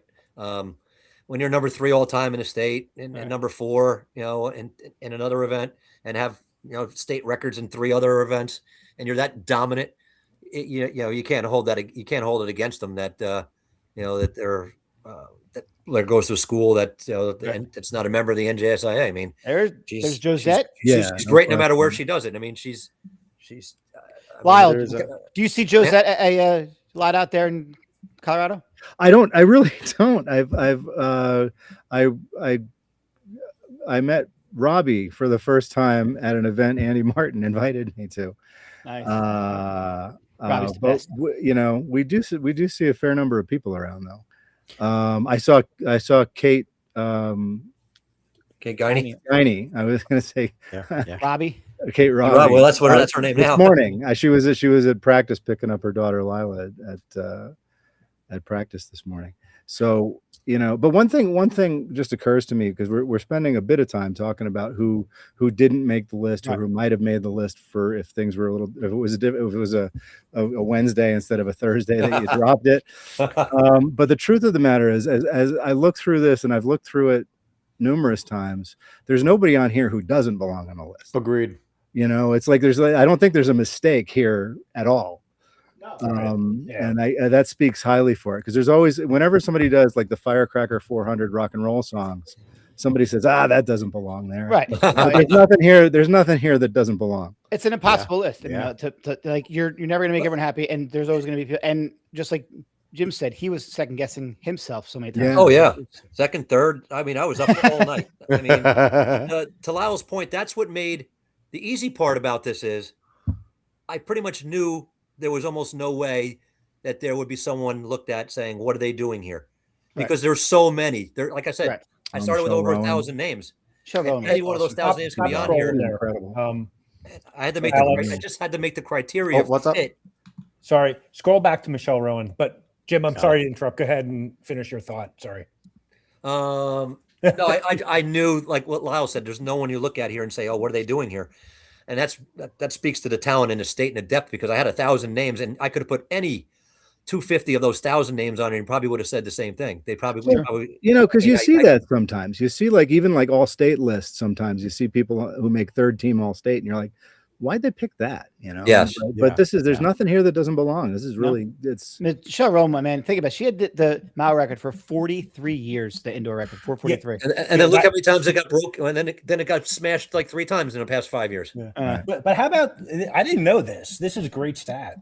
First one to go under 18 minutes. And then not just under 8. She broke it by 20 seconds. 20 seconds. It's 1740 and 82 when that was a real course. Like Holmdel's course has been groomed so much nicer over the last 10, 15, 20 years. Like 82, Holmdel was Holmdel. I remember that race. I remember that race. I was there watching Bernard's win the boys and girls. Yep. The great thing there about Michelle Rowan, because obviously the year before, I mean, Janet had won it. The year before, she ran slightly over 18 minutes. And when she got beat, when Rowan dropped her time big time between junior and senior year. Yeah. That lit a spark under Janet Smith. And we saw what happened. That's why I stopped to scroll, Jim. That's why I stopped to scroll. I'm not going to lose. I'm not going to lose again. And cross. And she didn't. Janet Smith never lost another high school cross country race after that. Janet won 3 meet champion titles, as you mentioned. This was the only one her sophomore year where Michelle got her, and it was a classic race. I didn't realize it was a historic race. Historic. I didn't realize it was the first time anybody had broken 18. I know. I had forgotten too. I mean, I knew about the 1740, then I looked it up chronologically. I'm like, wow, that was like they dropped the course record by, I forget what it was, by 20 something second, almost 30 seconds. And then Janet dropped the next year, went 1735, which was the record for 26 years. It was the record until Megan Venables, and you'll see her down the bottom. Was it 2012? So and then 28 years. This year, Leah, and then this year, what? Leah was 1715 and Paige was 1717. Oh yeah, now Megan Venables. Well, you had Angelina running the 1707. Now she's like 7th or 8th on that list. Right. One interesting thing here that comes to mind. I was working on something. I don't remember why I was looking into this, but I was looking into people who ran for the book. I think I was looking into some history of the meet of champions in cross country, and I was looking at who won as seniors and where they placed as juniors. Or if they won as juniors, where did they place as sophomores and what the times were? And I looked at them, and there's a lot of people ran sort of the same kind of time within a few seconds from one year to the next, or maybe 10 seconds. But to see somebody drop that kind of time one year to the next is really kind of rare. So this one, Michelle Rowan, and the same year, ironically, John Carlotti won. And if you look at his junior time, he ran almost a minute faster at Holmdel from one year to the next. Wow. And I remember that summer of training with him. And I remember so I know how he did it, but it's really sort of a rare thing to see that. Sure. It is. So before we get going more on the list, a few comments here. Fresh new Columbia head coach of cross country track and field. Hey, congrats, Austin. Austin Willis jumping in saying, "What's up, fellas?" I know I'm not breaking any news there. It's been just on our screen for the past whole show. Old coach coming back saying Sienna Parsons. Also saying Coach Willis, a distance coach, loading this XC season. Look out. Coach Torchia coming in saying Mary Uh-huh. Banks was also an amazing Yep. coach at RBC. And Oh, then Dynasty. She Oh, yeah. kept that. I mean, that whole thing rolling. And then Coach Torchia also coming back and giving you some flowers.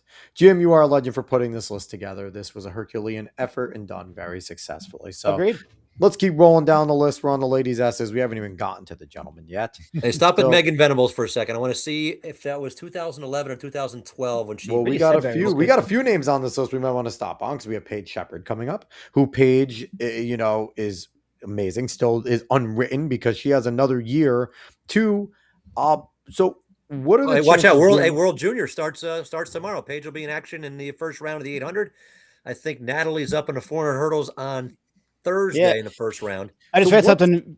so I have a They question. were saying how it's going to be about 95 degrees when the 5K goes off today. Oh, What is the national mile high school girls record? Is Paige going to come anywhere near that? I think it's gonna about be. 423. I mean, yeah. I mean, Hendegren has that, right? Yeah. Hendegren Yeah, has it, yeah. Yeah, she has them. Yeah. I mean, I don't count Paige Shepard out of anything. Never. So it's like, Well, like, and how much has happened in the last 12 months? Right. What's going to happen in the next? Yeah, look Yeah, where so look that's where what I'm saying. So it's like, are we looking at Paige Shepard potentially national record, high school mile national record? Probably most Because- likely in the 800.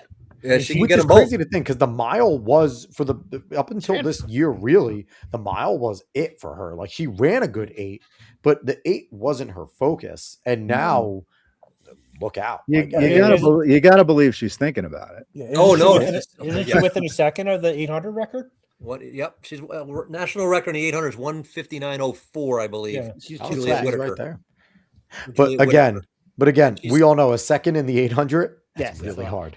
That At is that really speed, hard. yeah. But again, Yeah. Paige Shepard, don't count her out.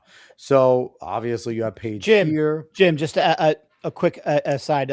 When do you think we see her in XC? Groups, counties? It's a great question. I mean, when you extend your season like this, I don't know. So I feel like it I mean, depends on she how could she's jog feeling. to just help. I mean, like they're so because I think that it just came out. They are preseason #1 in the country. Yeah, I mean, For XC. yeah, you're not going to see her for a while, but you never know. She might just You don't jump need in a her. race she Rest might her. jump in a rust bus. I listen, mean, I don't mean you know don't if need her. You definitely need her, but like to Yeah. get through the New Jersey part, Get of through the season, first part of the season. Yeah. You don't- I mean, it remains to be seen if she'll jump into short coaches, just get on that course for a run. This year's short coaches is going to be crazy because now that Brooks is there, you're going to have a lot of out of staters coming Yeah. in to Yeah. run I gotta short think coaches so, to So, get on real that course. quick, It's going to be fascinating. I just want to highlight Jillian Smith here because you'll see one of Unbelievable. our other former guests, Danielle Toro, on this Her list. teammate. I was there when Danielle was enough, and then here comes Jillian Smith. You forget And Chelsea we're looking Cox too around was in on that Ocean team. County going, what is going on at Southern? Yeah, because wasn't Chelsea Cox there? Chelsea as well? Cox was also And there. So it's like, what are they? Unbelievable. What is going on at Southern? Like all of us were looking around going, enough's enough. Like can we stop? Like they They had were so every good. single event covered from sprints all the way through middle distance to long. Like they won county titles off their track alone. Well, but they were I mean- stacked in the field as well. Like what a ridiculous time that Southern had between Jill, Chelsea, Danielle, like insane group. Yeah, was- and they needed that's chances, a credit to. I mean, Brian Zatorsky doesn't He was get great. talked about enough as far No, as he was being great. one of the all-time great coaches. Yes, yes. What Still he, is. He's- what he built back there now. at Southern. Yep. So good. So good. So I just had to give a shout out. Obviously, There's Leah. Leah there. We Is- talk about Leah all the time. Tanya Smolin. Is Leah the I remember youngest? her. Jim, I remember watching her What's that? compete. is Leah the youngest on the list? I mean, she was only a sophomore. Wow. Had to Yeah, Oh, be. yeah, right? she must be. I mean, age-wise, I don't know. Paige is still only 16 years old, although she's going to be a senior. But Leah, I assume, I don't know if she's 16 yet, but yeah, I would think that she's. I mean, she's by Grade-wise. grade-wise the youngest. I mean, Leah is. Imagine It's she it's got on this insane list in what she 2 can years. 2 potentially do. years. That's crazy. You got Jasmine Jackson, who's the same class. Oh Yeah. my God. Yeah. Oh, that's right, Jasmine. Yeah, national champion of hurdles, Jasmine state record Jackson. holder. Yeah. My yeah, God. that's right. Good There's point. Danielle Toro. Yep. There's Danielle right How there. about those battles between her and Higginson? Oh Man, my that's God, her war. and Ashley, the fiercest competitors. But then when they got off the track, just two of the nicest people. We've had both of them on Both the show, both past guests. and again, they were both in my class.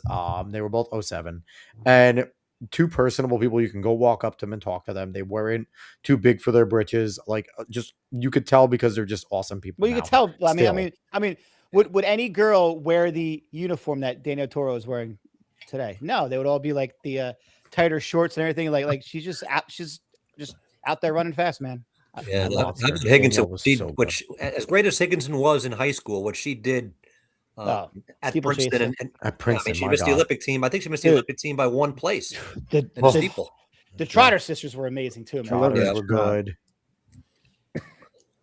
So good. What else we got going on here? So, Jim, as we're getting down to the bottom here, obviously the bottom of just alphabetical order, not athletes, but Wendy Vereen, wow. That's a Just- name. There's a so many name. Remember that, great yeah. names Oh. that you have coming through here. Oh yeah, I mean, Siani did everything she could to try to take that record away, and she couldn't quite get it. 11, Yeah. 17, and 100. Here's And so here we Venables are, was- Megan Venables right here. 2011. Yeah. Yeah. So 1728, man. Whoo. Yep, and look where she is on the list now. She's probably about, like I said, 6th or 7th. another one of our former guests right here, Meg Waldron, the Lyle's, great Meg Waldron. Lyle's, I had dinner with her a couple of weeks ago. Oh, yeah, she's Meg is great. I see her. love I Meg, get yeah. to, one of the best things about the Penn Relays every year is it's a big giant reunion, and I always see Meg there and get to spend some time. And her And big Meg is smile. so great for the sport in general, just what she does for the athletes in terms of their psychology and things like that. Like Yeah. Meg is just great for the sport, for your high Yep. school. Legend. athletes. Legend right there. Growing up in Isaiah Warren Wilson. County, you had a young athlete from Warren Hills, which was Warren County. She's probably the only one on the list from Warren County because Oh, yeah. I never heard of an athlete from Warren County. She might be the best athlete that we've had. Yeah. Alyssa Alexa? Wilson was dominant. Oh, So yeah. I will say this, and Alyssa Wilson was this is my amazing. only protest. Alyssa Wilson's amazing. I will never, ever call them Donovan Catholic. They are Monsignor Donovan. I do not care what they say they are now. Donovan Catholic does not exist. They are Monda. Now they are much better as Donovan Catholic, but they're a much better sports school. Because right we now. here at TIO are not averse to controversy. Oh no, We'll listen, call I it refuse. Monsignor Donovan. They are Monsignor Donovan. That- That is what they are. They are Monda. That school it's 2 blocks from my high school, right on Hooper. They Ave. used to Same be road. Manchester's rivals until they decided they are a parochial school and they don't have to wait for kids to come. And that's not saying, I'm not saying they do anything wrong or anything like that, but they are now a place to go. They are a destination for athletes to go, and good for them. They can't be our rival anymore. They will. Yeah, I just call them what the archdiocese tells me to call them. I don't care about I that. listen, They're I listen, I Monsignor listen to Donovan. the higher being. I listen to me anyway. Yeah. But And honestly, I mean, Siani win more meet champs titles than anybody. You know, I mean, she was Yep. a great And- guest too. Hey, another Alex, guy. are you controlling the scrolling? Yep. Can you go up just a little bit to where back to Ajay again, On And tell- Ajay was just and tell me if you guys recognize anybody else in the background? I do not I blur. can't see close enough. Who are we seeing, Jim? Who's that from Mount Olive? This is not an 800. Obviously, you can tell by where the runners are. It's not an 800. This is a 400, and it hit me. That's Katura. That's Katura Orgy. No Oh wow! way. Oh, the jumper That's the group. That- That's the obviously it's the group Wow. 3. It's the group 3 400. Olympic I triple mean, jumper. look- I mean, I think she still has the American record, right? Yes. Yep, she does. I mean, look at that. And the same. And, Incredible. look at that. 2 legends in the Listen, same. I place. remember watching Ajay and Olivia Baker go at it in the form. That was great. Yeah. Great I mean, races. I give Ajay credit in that race because she dropped down. She could have run the 800, but I think she was running an Icon and a couple days later in the 8. And she says, you know what? Let me go for the challenge of a drop down to the 400. I'll take on the best 400 runner in the state. Wasn't afraid of the challenge and produced like one of the greatest races we've ever seen. That was awesome. Yeah. Love it. Yeah. It's all about, you got to get those matchups. I mean, that's what makes you better. Matchups So there make we are. everything. Man. We talked about Siani. Siani's amazing. One of the- 15 most media championship decorated- titles. Yeah, the That's most extraordinary. decorated champion. And she never then- lost one. 15 and Yeah. out. She And she never made lost it one. look She did easy great. so many times. Like she just made it always look easy. And those great gifted sprinters have that ability to make it look like they haven't done anything when they finish the race. And Siani has that grace about her that she's able to finish the race, and then it looks like she could have went and kept going and kept like she's just if I there's you see certain young gentlemen and ladies that you're like they were ready for the big time 2 years ago. Siani is ready for college and beyond. Like she is going to be a special individual in this sport. She's someone that we're going to be Dave, Lyle, and myself are going to be doing this show in 4 more years, 5 more years, and we're going to be going, man. It was so cool to have gold medal Siani win on our show at some point in high school, and maybe we should try and get her back. Like it's incredible. You have those people, and then another guest of ours right underneath, our first high school guest ever. Yes, Emma Zawadzki. And Emma. And the thing is, it's like Emma she was kind of the starting of this generation of incredible women, because Emma was that like workhorse right there, worked her ass off, got her champion titles, and it was right as Paige was coming in, right? Like, and Jim, I remember having you on the show when Paige was coming in, and Emma, and we were talking about, what Emma was going to do, how she's going to respond, and Emma's going to be looked back as a trailblazer for this generation of girls. Oh yeah, because she really started this generation of the golden age, and I'm happy that she's on this list because she's somebody we can never forget with the way she just led this group of women and this young group, and just I think from a competitive standpoint showed these girls how to do it.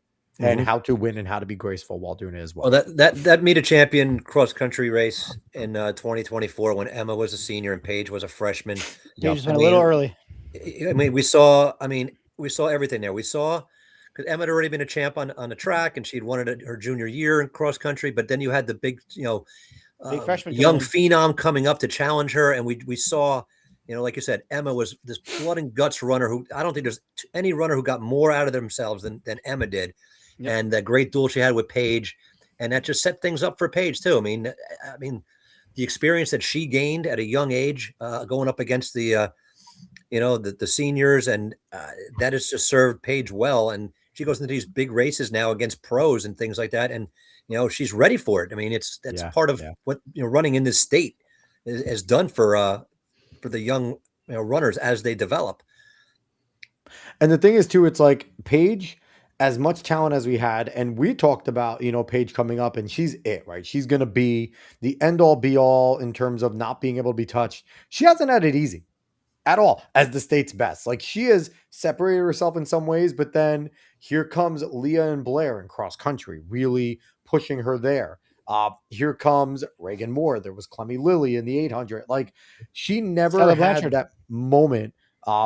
She never she's been dominant. Don't get me wrong. Paige is one of the most dominant middle distance runners we've ever seen, if not the most. But it's not like she's just ran away completely from everyone. She's had to earn it the whole time. And like you said, Jim, it set her up. It's a testament to New Jersey. And if Paige slacks at all in a New Jersey race, there's a chance she gets passed. And with some of her own teammates too. So it's like, it's incredible, the depth. But let's go over to the gentlemen as we are reaching almost a 140 mark. I like that. Let's keep going. Let's make this a marathon, gentlemen. No one has anywhere to be, right? Yeah, real quick. When you're talking about Siani before, I started thinking about, when you go down to Pensacola for the Meet of Champs, anyone who went down there, she was on all over billboards down there. Oh yeah. You walk into stores, posters, and you talk about social media and the pressure. And I think with a lot of athletes, they feed off of it. I've noticed that. Look at Marco. I mean, Marco's a perfect example of he's made for social media. He loves it. He thrives on it. And I think a lot of the athletes, you're right. I forget who mentioned it earlier about the pressure that comes with it and the expectations, seeing it all out there.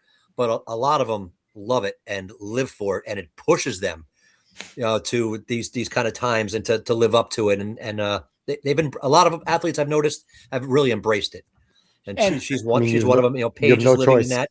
Shout out Marco for winning his first pro race. On Saturday. Yeah, and you saw how everything Natalie did. She had cameras following her all over the place. Track town, this track town. And she enjoyed it. I mean, it's a different world. And speaking of that, Yep. Go Got follow Emma Zawatsky on TikTok. She's actually a really fun follow there. She She like is. chronicles herself at Georgetown and all her runs and things like that. So go follow Emma. She's awesome. So let's jump into the gentleman right here and starting off with a bang. You have Mhm. Robbie, you have Anthony Everett, you have Joe Barrett, like you have Blozis, like great names here. And then that, the 1938 right there, the more history thrown in. I 59 love that feet the in list the goes ni- back that far. I love that. It's comprehensive. I love that. Well, I mean, Al Blozis is a great place to start here because when a few years ago, when Ed Grant was in hospice, um, I was able to spend a lot of time with him, and I talked to his son, Ed Jr. About writing a story. I'm sure you guys saw it a few Yes. year ago. Great story. Ed's life story. I wanted to write it, and the family wanted it to be written, and so I sat down with Ed for quite a few days and quite a few hours, and it was unbelievable. His memory, he never lost a step. His memory was solid right up to the very end, and I asked him point blank who his favorite athletes were, who the greatest athletes were he covered, and he nearly jumped out of his bed when I asked him that question to tell me about Al Blozis. This guy was the guy. He was a legend. He went on. He set world records in the shot put indoors and outdoors at Georgetown. He's in the national NCAA Hall of Fame. football hall of fame too. Wow. He was everything. He unfortunately died at a very young age, fighting for our country. And he that was Ed Grant's idol, was Al Blozis, and the stories he told me. And That's awesome. and That's so fantastic. yeah, I mean, you look up. I should have gotten a little deeper here, and it's another thing too. I got done with all the names and realized, wait a second, I can't just put all the names out there without explaining something about each person. I wish I had more time to go more in depth because there's so much more. That's when the work really started, right? Yeah, it did. Well, I It did. mean, that might be a nice little article just on its own. Like maybe from your memory, you could put Ed's favorites. Like you could make an Ed's favorites article and just write a piece about all of Ed's favorites athletes. Yeah, well, Could be a I mean, nice little series. yeah, well, he's Ed would have turned 100 years old this September 3rd. Wow. So a month from yesterday would have been Ed's 100th birthday. So maybe 100th I anniversary. do some kind of 100th countdown of 100 things with Ed. I got another project. It's working. We can keep you very busy there, Jim. We'll be back again to discuss it. So let's scroll through the men here. Obviously, like I mentioned, we talked about Robbie, Anthony, Joe. And again, gentlemen, let's Colin chit was chat. awesome. You guys stop when you want me to. Colin Bowler was great. He was so good. I think Alex mentioned at the top, or maybe it was Dave who asked me, is there anyone on the list who did not win a Meet a Champion title? And I'm going to pay attention as we go through to see if how many there are. There can't be. Oh, Don Bragg is another. There's a guy. I mean, 13 feet in the pole vault, 13.7 in 1953. That's like going 18 feet now. With a solid pole, right? Frank Budd, man. Yeah, he's an Olympic gold medalist in the pole vault. Don Bragg. Frank Budd was awesome. Kevin Byrne. Oh, Kevin Byrne was a stud. All right, so far, everybody's a Meet a Champion winner. I remember learning about some of these guys reading the program for the Milrose games. Yeah. Because they get to name the events for There he different is, people. Milt Campbell. There's Milt another Campbell. talked Look about at right that there, guy. Milt Campbell. Look at that guy. Silver Holy medal cow. in the. Look at him. Look at me. He looks like Bo. It looks like Bo Jackson. Not only did he get a silver in the Olympics, he did it in the decathlon while in high school. Yeah, he was 17. Are they still allowed to run shirtless at Meet a Champions or anything? Like, is that still a thing? Are we still allowed to do that? That's next year. That's They just incredible. changed the rule. That picture has Jim. everything, and I think that picture was It's amazing. Plainfield Library. It must have been Hubstein Field if it's the Plainfield Library picture, but that picture has everything in it. Look at the fans lining the track. That's Milt awesome. Campbell. Oh my god, Shirtless guy. shirtless guy. That's gotta Jim. be- You mentioned before he was in the swimming Hall of Fame. He's in the International Swimming Hall of Fame. He went to the University of Indiana. Barack Hamler is a stud. Hoosiers, baby. All-American swimmer. He did everything. I did not know that. I didn't know he went to IU, Carlo. and I didn't know Yeah. he was a swimmer. That's fascinating. Yeah, and he was and he was in Alex- the same. He was drafted by the Cleveland Browns at the same time they had Jim Brown. He was in the same backfield as Jim Brown. Yeah. That's Um, amazing. John Didn't last long. Carlotti. John Carlotti. It says here he won the outdoor 16. It was actually the 800 meters. has any athlete ever won cross country and the 800 meters that you know of, other than Jody? Paige Shepard. Did No, she no, win no, the no. champions? No. She did in cross country, right? Oh, but Paige didn't win the She 800. didn't run the 8. That's right. She's only won the 16 at the Ultimate Champs. Yeah. Oh, there She'll do has it to be this year. There has to be somebody. She'll do it this year. Don't worry. She'll now. Well, she'll do. Yeah, I'm just. Yeah. Oh, That's a good question. Okay. Yeah, well, if she jumps in the 8, then it's a done deal. But boy, that's a great question. That's a really good question. More research for you, Jim. Wait, hold on. What do I have wrong on Carlotti again? I think. Well, he may have won the 16, but I definitely know he won the 800 in the 83. So I think that 1600 should be the 800 Outdoor. outdoor. So he's the only guy. Yeah. Wait a second. He ran 150 point at the meet of champions to win it. Wait, I'm going down my list of meet a champion winners. Well, 800. Lyle should. I might be able to put my hand on this right now. Hang on. I might have to cheat. Lyle, if you don't have the answer to this, then I'm going to stop promoting your book. That's going to be the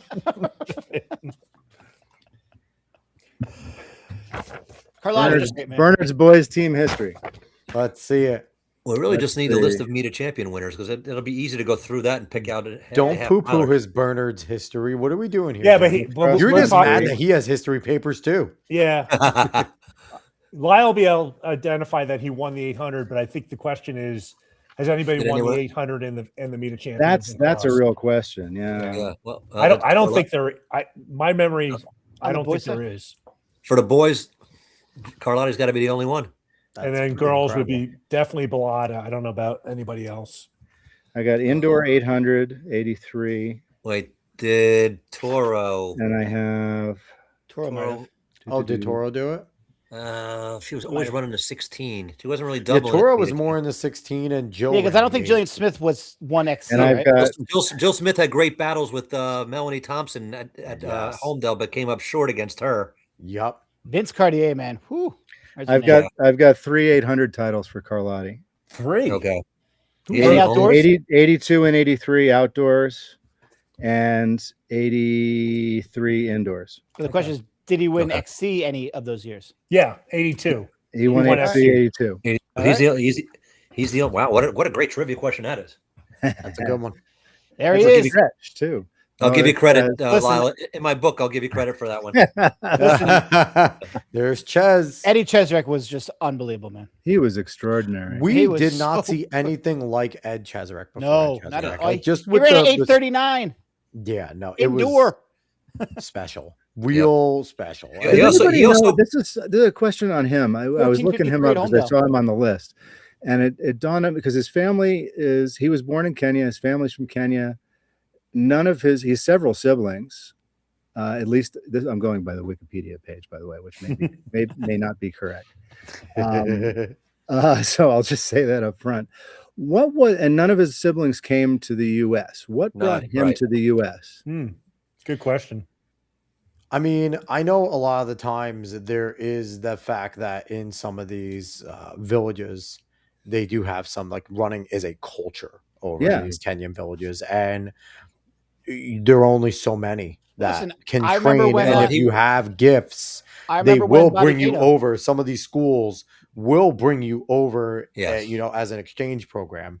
And I feel like because I had a friend that was on my Maris team that was a part of something like that, where he's like, I didn't have true running shoes or really many shoes to wear until I was brought, and he went to a prep school in New York in the city. Right. So they do those because, again, if you're not one of like the top in your village, right, you're still great, but they're not focusing on you. And then you get joined into some of these exchanges to go into some European countries, into the United States, things like that.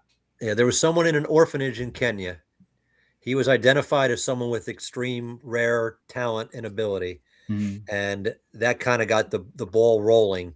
As far as I don't know how many Kenyan students would be identified, and they would look for places Bob Kano in the US. I was wondering about Bob Kano too. Kano came here as senior.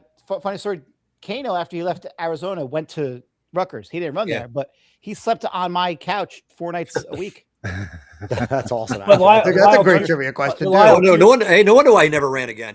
Yeah, Lyle, to your Yeah. point- Hanging out point. with us derelicts. Yeah, Lyle, to your Hey, point, go ahead, Andy. Ron Dane. Cheserek and Kano, there aren't a lot of examples like that. No, I was just Or wondering. similar I'm really- stories, even around the country, No. where these kids came from Kenya College, but not high school, and dropped into these high schools. and Well, grew like I up. said, a lot Basically of grew up times- here, you know. And I'm Yeah. I'm wondering because I mean I'll tell a joke. Maybe he was recruited to St. Benedict's like I was recruited to Bernard's when I was 4 years old.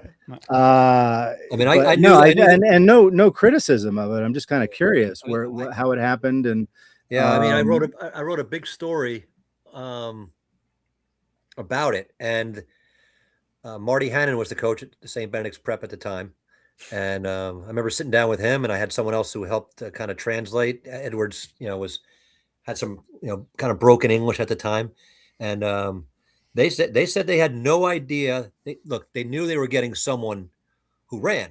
They yeah. had no idea. They said the level Right. that Yeah. of a runner they Well, were I getting. mean, the level he got to was extraordinary. Nobody predicts that. Astronomical. Right. But and I wonder, because it's you get an opportunity to go somewhere else away from your family, a different country, that may change your life, and he certainly Mhm. took advantage of it. That's for sure. I think it's really And, akin to soccer in a lot of ways, where some of these countries have such a soccer culture, but they only could take so many into the elite academies. And then if you have a parent that's from another country and it's like, okay, they aren't as good. I know I'm an elite soccer player. I'm going to go to that country and have a better chance. Well, type there's of thing. also the Catholic Church, like at St. Benedict's, right? Yes, So I yes. always kind of figured it was some sort of a Catholic charities type Yeah. Could have that mixed opportunity. in as And well. I'm just making that up. I have no idea if it's true, but that's how I There could kind be of. something to that He was because really fast, man. there's a Christian nation, a Catholic nation. A lot of Yeah. Kenyans are Catholic, so there's could be something to that. Yeah. So we I talked can tell about you, Jason Joseph a little bit. Well, he Go belongs ahead. on the list no matter what. Okay. Yeah. Oh my God, yes he does. I mean, 1453 at home though. I remember when he went out. Listen, he's ours from New Jersey, and we're not friggin' giving him back. Okay, Ed Cheserek is ours. Fine by me. A quick story about King Ches. The first time I ever saw him run. Actually, a very good friend of mine was the information director, Ron Jandoli. I worked with him for years at the Star Ledger. And one of my best friends, but he left the Star Ledger and he became the information director at St. Benedict's Prep. So I'm sitting on a beach down in Long Beach Island, down in Beach Haven, and I get a call, and it's my buddy Ron. He says, "I got a story for you. There's this kid coming from Kenya. I just know that he's a runner, and he's landing tomorrow or whatever, or he's going to be at St. Benedict's." Stop it. And I just want to kind of give you a scoop that this guy's coming here, and we have no idea how great he's going to be, whatever. But he could be something. So I get hold of the coach right away, Marty Hannon. I'm like, hey, I like to do a story. What did I say? I guess he'd been there a week or so at school, right? I'm like, hey, tell me about this guy. Have you seen him run? He goes, he's got some talent. He says, I'll tell you what, we're going down to Holmdel High School this Sunday, he tells me. And they have group runs every Sunday. Back then, Chris Bennett was assistant coach to Heath at CBA. Yep. And Sean McCafferty was the coach at Holmdel at the time. And they put together these group runs. Go down and anybody can run all levels. Just go out with groups, at your level, and you just go out and run through Holmdel, Thompson Park, all through the trails back there. So I'm like, oh, you know what? I was running a lot back then, and I'd gone to some group runs for the heck of it, just running with some other coaches. I'm like, I'm going to go down there to this group run, and let's see what this kid's all about. At least I'll get a look at him, talk to him, introduce myself. Well, he goes out with the fast group, obviously. He goes out with the CBA guys. So they go out first. I'm back with the slower, the 8-minute mile guys in the back there. And we go on a different loop, whatever.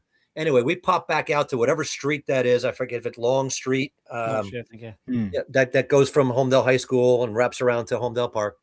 So we're going on our loop there. And by this time, the other group had been out for a long time. Well, anyway, we're going up this little hill in the road, and I see this silhouette going up, like coming up the next hill, coming towards us, all by himself. And it's And he is hammering. He is flying. Like, this isn't just some, group run with your buddies, long run where you're taking it easy. He was no one near him, and he went out with. He was showing his dominance. He was showing his. Yeah, and I said, hey, those guys,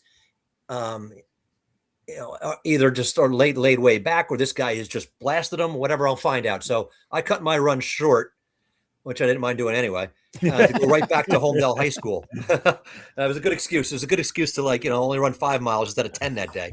So I just remember this guy being by himself. I'm like, oh my God, I've never seen anybody run past me that fast. So I go back to Homedale High School, and he's with the coach and talking to him. And then the CBA guys come back like 10 minutes later. 10 minutes later, and they talked about how, he just dropped us. We were trying to go. We were running with him. We weren't just laying back on some, little easy, run here. And they were just blown away. They're like, oh my God. And it was that moment I was like, all right, this guy's for real. I got to write something about this. I forget who the CBA guys were at the time. What was that? And they were just in awe. McCarr probably on that team. Who, Maz? Yeah, Maz. Maz, yeah. And they were just like, holy smokes. Like, we weren't racing, but the guy just, he dropped us. Making his statement. Alex. Yeah. Can you I think scroll? he was just doing, I don't think he was, I think he was just being. Yeah, hold on. Good. I just want to give a shout out to Matt El Mucho. Yeah. Named the Haddonfield coach. Congrats, Mooch. What a great program to take over. He's had his success at Cherry Hill West, and I'm pumped. I think he's gonna do. I mean, imagine that you have him on the boys and Aaron Donahue coaching the girls. Like those are the two head coaches at that school. So Aaron, Matt, if either of you are listening, come on the show. We're coming for you. You will be on the show eventually. There's something interesting here too on the list. Is I haven't gone and counted it, to be fair. But there's a significant number of names here who have come back to coach. Yes. In the state, which I think is it's a statement. It says something. Yep. Yeah. Highlight Craig, the dominant runner of my generation. My time in high school, he was something else. That one. And that's a great point, because I forget who asked me just a few days ago. Somebody was talking about the changes in the sport over the years and why times drop so much. And we hear all about the super shoes. The surfaces that, but it's so much more than that. And I thought about what you just said, Lyle, the coaching.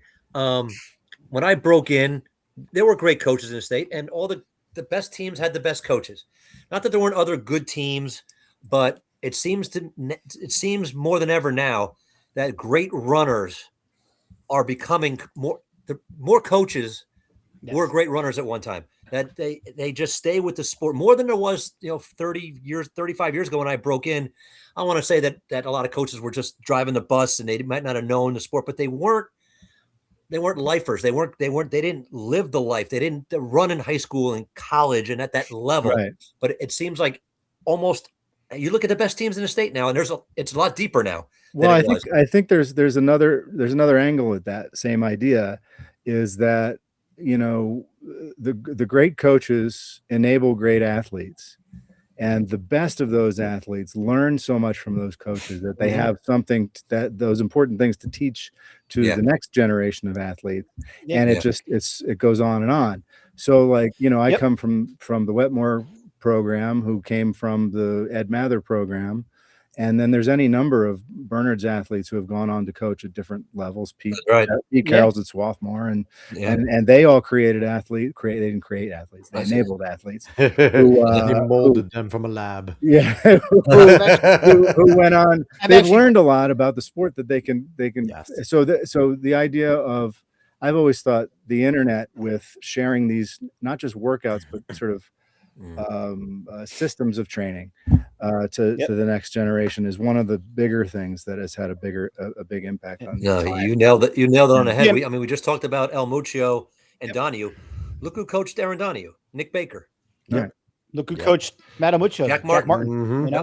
So, but I've talked about this because when I was at Rutgers, most of my college teammates, we didn't do great on the track at Rutgers, but we're all kind of coaching now, and all of us came from programs in high school that had coaches who really, really cared. Like I was at Toms River South. Chris Tefelsky was at Westfield. Wilfredo Rivera was at Old Bridge. Right. So like a lot of my people, I feel like the 90s was filled with a lot of great teams and programs, and we have so many coaches. Well, and you guys now. tell me. I mean, because I again, coming from Wetmore's program, we didn't. It wasn't like just go do this and then the next day go do this. It was like, here's what we're doing and here's why, and understand why. Oh yeah, there was always an explanation, so that you learn this stuff, and yes. it's not just. But it also and that's why I think my generation is having so much success, because that's all that we know is like, have it like we don't go day by day, like things are planned out and like and the kids are a part of that process. And it gave you the confidence in what the coach was doing, because they were, like you said, they were explaining it to you, right? So it was like there was a reasoning and there was an understanding for this is the goal. This is why we're doing this workout at this point in the season. Like, and I also think that we learned everything from them, but we're so much more aware of the modern kid, because kids now are way different than when I was in school. Like, that's true. If I coached like my high school coach coached, I probably wouldn't have a job. We need to have a revolution of, we need to have like a 10-year. I would do this, and this, but I can't do that. We have to have a 10-year unsuable period in high school sports so that old school coaching can come back. I tell my son almost every Sunday. It's funny because Sunday's like the rest day here at NIWAT. They get a break. They get a rest day. What are those? And well, some of them go out and run anyway and whatever, but that's sort of the rest day, and I say, I get him when he gets up on Sunday morning, I say, you ready?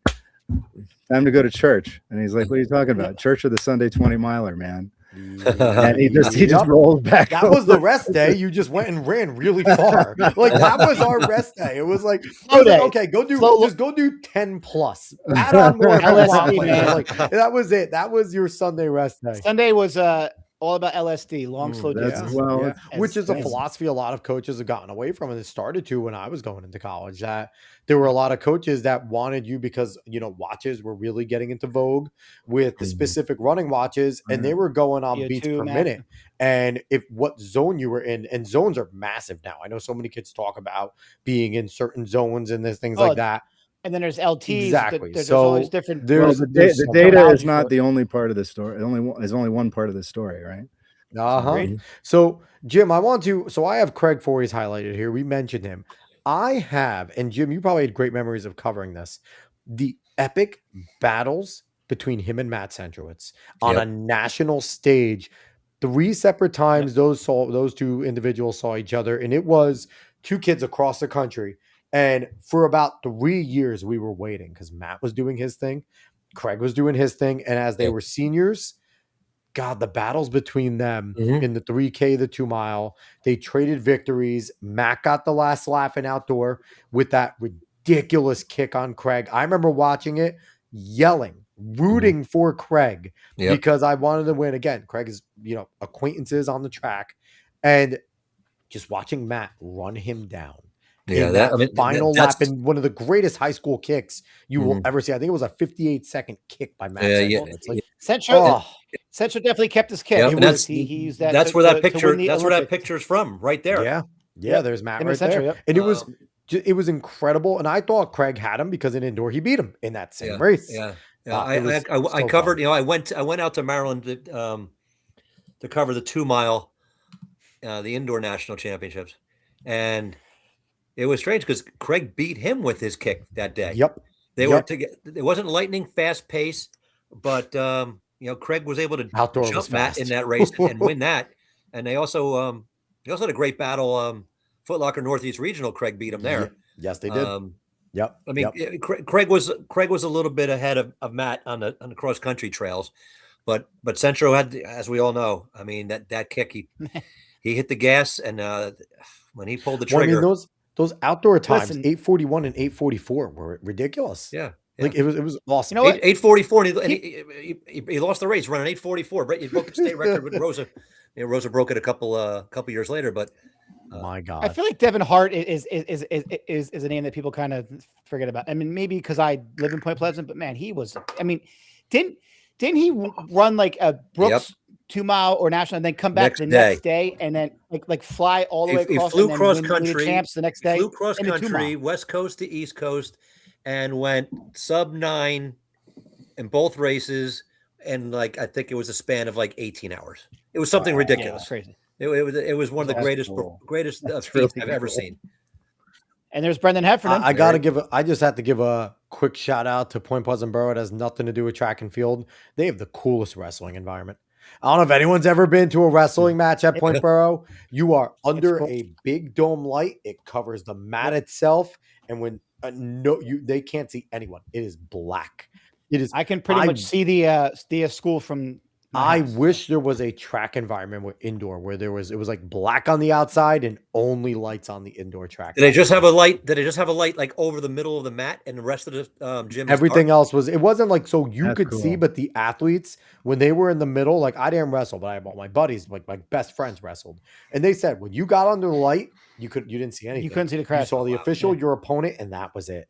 And it is such a legendary spot. It is one of the coolest things in all of high school sports is that mat at Borough. All right, you know what's even cooler? Heffernan being the only New Jersey national champion That's in cross crazy, country. all right? That's even it is cooler. I mean, because Well, I mean, like I said, he was unbelievable. But because Slattery was fourth. Is he the next highest guy? what Ches did win it twice. I Chess, forgot. Okay, all right. U.S. born. Thank you, Jim. Heffernan is the only U.S. born. I'm living in the past. That's okay.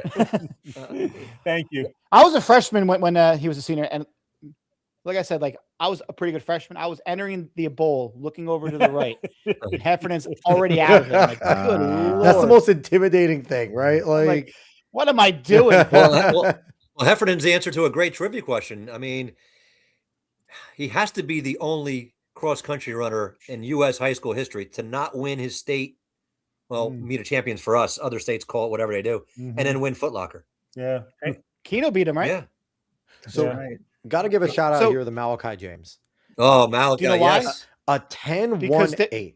Wow. And there was a legend on the call Yes. of that race. I was in the booth with Phil Grove. Dave, on you the made the call call. when he I broke the think you record. made the call And I for was like, Phil. yeah. So, And that was so deserving. I mean, he had Well, because he got screwed the week earlier because they didn't have the wind meter. yes, the wind gauge wasn't set up, and he ran something ridiculous. So did Cole Kramer. I mean, they all Yeah. ran something ridiculous, and the times, so 10-1-8, man. it couldn't go down as a state record because there was no wind gauge. It goes down is as the dumbest thing. all conditions, and How can some sectional meets have it and not like how? What is the NJSA doing here? That drives me. it wasn't insane. supposed to happen. Here we go. We talked about yeah, Bob there Keno he- there.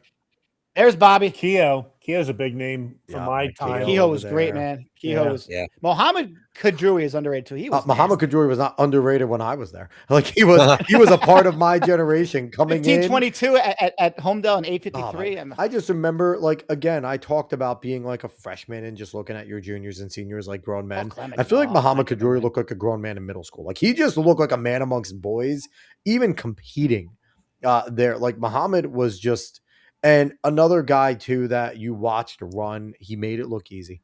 He really did. And he had a great career at Iona. Yeah, I know. And he's again, all American. Again, I went to Marist. So I kept on seeing Muhammad, okay? Like I didn't escape Kadroui, so Iona. And was he had such a so much. great He program, had so man. much They were so charisma good. too. I called him the Oh, yeah. Moroccan Oh, Rocket yeah. back then. Kadroui He was just a big part of those runner-up Iona teams that 3 Yeah, years yep. in a row, runners up to Oregon. They got like second place in it. People 3 remember years. that. It was 3 Iona straight years. was second in it. that was our pride at years in a row. Marist. Those were our golden years. We were second to Iona in the MAC for like 6 straight years. Like Yeah, that was, and it was, listen, there was no easy feat. Like we were actually, but we were second by a good margin too. It was just Iona was Iona. I remember it was my sophomore year at Marist, and the mile comes around, and Iona has none of their big dogs in the mile. This is indoor too. It was over at the Armory.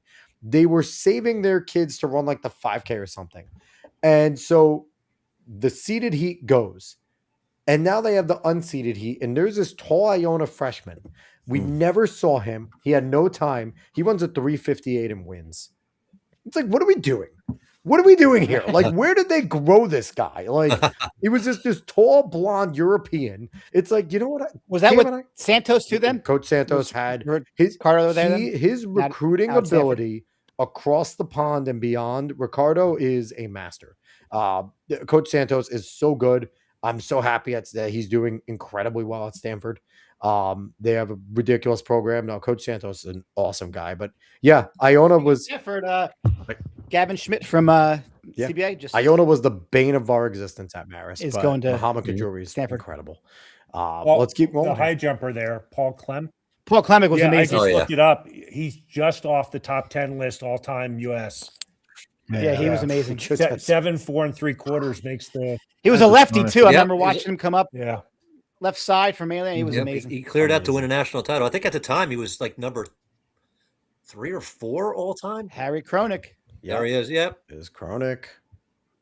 Let's keep going here. Imagine Meet of Champions being at Ocean County Park. Marco. I didn't realize Langdon ran so fast in track. I knew Look at that baby face. he had run fast at Homedale. I didn't realize he ran 4:04 and Yeah. 8:48 and 8:48. 848 indoor is Yeah. stupid. That is just dumb. Oh, that was the battle with Barna. Yeah. He had some great clashes with Jackson Barna. I mean, they brought out the best of each other. I mean, listen, I mean, Carl Lewis has Bill got to Lang. be the most accomplished athlete from Jersey history. Lang. Was he have 9 Oh Olympic yeah, gold yeah, it's not even close. Carl's a gold monster. medals? Carl's an absolute monster. so Bill Lang 17 in the pole vault. Man. It's still the indoor record? It's still the indoor record. Yeah. Oh my. Didn't Well, I Kyle know- Serafin get close in indoor and No, he didn't get it? Adam Serafin went over 17 outdoors. Yeah, but he was Yeah. close in I think it indoor, was right? He 17. was like 16-10. Yeah. 17.4.5, I think, was Serafian at I remember watching Shore Conference at That- Brick. Shore Conference. That was at a brick. I was just Yeah. saying that. I was there, man. I remember it was getting dark. There's some also pictures of him like under. He was I he was remember that was the unbelievable. watch. That was the watch, and whether or not he was gonna break both of Lang's. Like it was, Yeah. it was expected. The way he was jumping, it was expected that he was gonna go. But Serafin was awesome. so good. And then he went to Georgia. Yes, he did. Yep. And he was small, but he was strong. He was a Power. Oh, he such hit that. he was a freaking great power. gymnast. He's one of those. Wait, you Corey- can't, Corey you over can't scroll by Carl Lewis. You can't. We talked about Carl. I just mentioned Oh, Carl. okay. We talked I about said- him. He said he's the great. He's the most I said by far he's got to be the Okay, greatest, I the missed it. I'm most sorry. accomplished. I mean, he have 9 Olympic gold Yeah. medals. Yep. You know? So my highlight of Carl Lewis is I was back coaching a little bit over at Manchester, and we had a triple jumper, Mason Jones, who was just a naturally talented individual at every sport he did. And Carl was coaching in Jersey at the time. And his triple jumper obviously won the meet because it's Carl Lewis's triple jumper. But Mason, first year doing track, takes third. But I, was walking with Mason, me and Coach Scheffler. And at one point, Scheffler goes and starts talking a little Carl Lewis. And I was like 3 feet away from Carl Lewis. And I was like, all right, highlight. I'm going to say a word to Carl Lewis. I stood in that man's presence. And here I am now. I'm like, Carl, come on the damn show. But yeah, that would be a pipe dream there. But yeah, so Carl's amazing. That was my Carl Lewis. I'm not sure I Carl remember is 3 feet of considered Carl one of the Lewis. nicest people in the world, but he was a great athlete Hey, listen, 26.6 in a long jump in high school.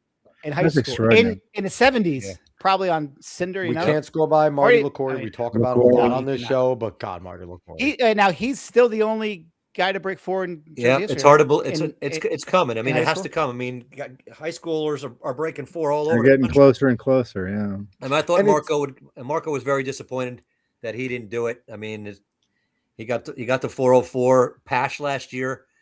What did Pash 403 for 16? 403, yeah. But it's funny, we Um, get these guys that they come so close and then they get to college and boom, there they go. They're sub 4. Yeah. Like First it's race like they're first under. or second race. Like, and there is something to be said about the college lifting programs and the different things that they do, right? Because you're Mhm. not as heavily involved with some of the things Well, in you're high also school because you're Training with studs. training with every day. studs. And again, there's a Yeah. lot more that goes into, especially with the major college programs that even a big high school program sometimes can't provide. So and also you're becoming more of a man. There is that factor Yep. of just natural man strength coming in. So there is that mix. But yeah, no, I we're mean, going to get more. because there's a pretty big list of Jersey, sub 4 milers. It's By the time huge. they get to their sophomore, junior year in college. I mean, like And Ben There's Malone is Logan. one of them. Ben Malone's one of them. It's a big name. Who was the last one that hit it? I got to shout out Buck Logan above that. Just Yeah, but Buck's 852, man. That was the time. That was incredible.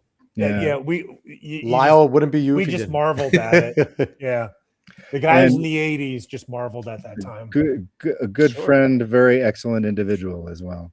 Awesome. Can have a conversation about any topic you Sam bring Mathis. up. Any Smart topic. guy. Any topic, yeah. Sam Mattis was a monster. I mean, John Marshall. Johnny was- Marsh. Oh, Alex, we got to start again at the top. I forgot. I lost count of how many Meet a Champion winners. Yeah, we're not doing that. I really don't think Listen. I've seen 250 names. I really don't think I've seen anyone who did not win at least one. Jim Now, is just again- itching for a 6-hour show. Like he wants to have a 6-hour show. I know he does. Brian. Lambert, what's the I gotta record? stop at John Hey, Marshall what- here for 1 second. What's the record for the longest show? Yes. I We reckon already- it might be Jim at like 240. Jim It wants has the to be a record Jim back. one. Yeah, Yeah. and It's Alex, definitely Jim. Alex and Dave were off by then, and I was still going. I was. It's like, where's everyone? We're like, I might just Just give look Jim the like- login and just let him just go and rant and Well, ramble Alex said on he- our Alex show. said Like he's- it'll be Talking in Ovals Jim edition. Like So, It's So like, hey, for- Alex says putting his kids to bed, but that was 2 hours ago. What's going on? Is he coming back? John Marshall was just. I mean, he was. so Jim, for John Marshall, I have to thank you for something here because I had something in my head when I was a kid. Mhm. I won the indoor Meet of Champions as a junior, and I had this idea. Oh, if I could win outdoors and then again as a senior, that'd be something nobody else had ever done. And I think that's true for the 1600. And then this list made me go back and look. And I'm like, holy cow! John Marshall did 5. He got the 800 indoors, then Yeah. out, then it's like a whole thing. And I knew John a bit at Villanova. He was a very helpful, good friend to me there. Yeah, I like that Villanova jacket behind you. Is that for sale back there? Yeah, is that That's part of my, the my merch? my son wears that to school. you'll have to fight Oh, us. man. That is fantastic. Ruben McCoy was awesome too, man. Oh, I mean, There's so everyone many- on this list was Kevin obviously. Again, Gordy. you can't No, go hey, wrong. shout out This- to a Taylor McLaughlin. Yes. Everyone talks. Thank about you his for putting sister. Taylor on the list. Everyone talks about Sid. I But he still mean, ran. Yeah. He ran a 50 point in the 400. I mean, he had a great Wow. career at Michigan. Wow. You know, like he ran this 50 is point this in is the a, this is 400. a guy who was a Big Ten champ, and he was in the Olympic trial finals. Are they In the in best 400 hurdles. brother sister combo ever? I Well, you got Carl can't- and Carol. Carl and I mean, Carol Carl and Lewis. Carol are pretty damn good too. Yeah. That's the standard, right? The McLaughlins yeah. and the Lewises. I mean, everyone forgets too. Everyone Taylor was knows so how good, great too, man. Carol Lewis was. Dennis and Denise. Yeah, the Mitchells. They were good. Yep. But while everyone knows how great Carol Lewis was in high school, and you saw her stats before, she still has state records. She also made the Olympic team in high school, but that was Right. the boycott year. 80. Oh, I mean, did every she? every story you read about Sydney, for the most part, when she was 16 and made the Olympic team in 2016, said, the first high school girl since, and it went back 50 years or whatever, and everyone kind of forgot Carol Lewis made the Olympic team, but Yeah. she didn't compete in the Olympics, but made the Olympic team. She's at an the high Olympian. school. Yeah, she's an Olympian. absolutely. High school, yeah. Absolutely. All right, so let's Yeah, keep but rolling shout here. out to a Taylor because everyone always talks to Sid, and from what I've read, he's like the greatest older brother. Oh, Here's yeah. another one. Taylor, come on the show. Jim, you got to hook that up. Dennis yeah, I Mitchell, man. People Dennis forget. Mitchell. What an I'll see what I can do with Taylor. I mean, Taylor Love to Taylor talk actually to him. told me. Taylor's the one who told me when he was, I guess he was a junior, maybe when Sydney was in 8th grade, and I was talking to him after a meet. He had broken a couple of records at the Jersey City Armory, He's like, and I told him he had done something never done before in meet history, and all the history he was making. He's going to go down as an all-time great. And he said, hey, thanks so much. Very humble guy. And he said, if you think this is great, wait to see what she does. And he pointed to this little girl, pigtails, just hanging out. And I'm like, her? He's like, yeah, that's my sister, Sydney. You're going to be writing a lot about her. And I was like, okay. I was like, what all a right. great brother, man. She was like, I That's think she was in awesome. 7th or 8th. She was in 7th or 8th grade at the time. And I remember like thinking, big brothers often say that about their younger siblings. I'm like, okay, we'll see it when I believe it. Oh my God. Sid is Sid. I mean, that was my first introduction to who she was. And then, I mean, obviously, he knew it was coming. He absolutely did. So let's keep rolling here. Rob Motz is someone. He was there when I was there. I mean, he just always won. He did. I mean, he had the reputation of being Mr. Indoors because he won 3 straight indoor. But he won. I believe he won it. He finally won it outdoors. Won as well, right? His senior year, he won 3 in a row indoors, and everyone's like, "Oh man, he can't win outdoors." Alex, scroll back up for a second. I'm curious about something. So Alexander, don't know his last name. 46.08, number 2 all time. Mm-hmm. What's the state record? Is it under Clayton Paros, right? It's coming up in the letter P. You're coming up. Okay, we'll get there. Be patient, Andy. Thank you. Dave jumped all over that. False start by Dave. I'm just trying to learn. Ronaldo Skeets. Now Skeets Nehemiah. Yeah. This is a guy, and this is sort of he and Don Page reside in my head as sort of the biggest victims of the 1980 boycott. Oh yeah, he was gonna. I mean, he was the world record holder at the time. There's no way he wasn't gonna get the gold. Yeah, I mean, and he played it in the NFL too. Yeah, he went on to play football because there was, he couldn't make a living as a track athlete. Right. Shame. Yeah, he's got a Super Bowl ring. Some things haven't changed, Lyle. Extraordinary. Some things haven't changed. Extraordinary. Jim, you need to do. Have a Super Bowl ring. You need to do that article. How many athletes, track and field, have lost to other sports because there is no true, outside of the Olympics and maybe Worlds, there's no real, there's no pinnacle to look forward to every single year. Like there's no Super Bowl ring. I mean, what would Ron Dane have done? If Ron Dane continued to throw, oh my God, he was unbelievable. 260. I remember him hitting the fence at East Brunswick because like we can't move it back anymore. He was so good. Well, I mean, Jim, Noshawn Moreno was really good too. Noshawn was one of the best sprinters in the state, and he stopped because Georgia was like, "Hey, you're done doing track." And Noshawn loved track, and once Georgia signed him, he left early. They're like, "Don't even think about." He was going to win meet of champs, probably indoor and outdoor in the 60 and the 102. He was. I remember because Andrew Dunbar was my school, and him and Andrew went back and forth at some of the short conference meets. And another guy you'll see at the end of this list is Ray Williams. Ray Williams went to Purdue, and he was so good. This is a topic. You're fast. You're a wide receiver, and that was it. End of the track career. Yep. I had no idea Nehemiah had the state record in the. Here it is. See, Andy. Awesome.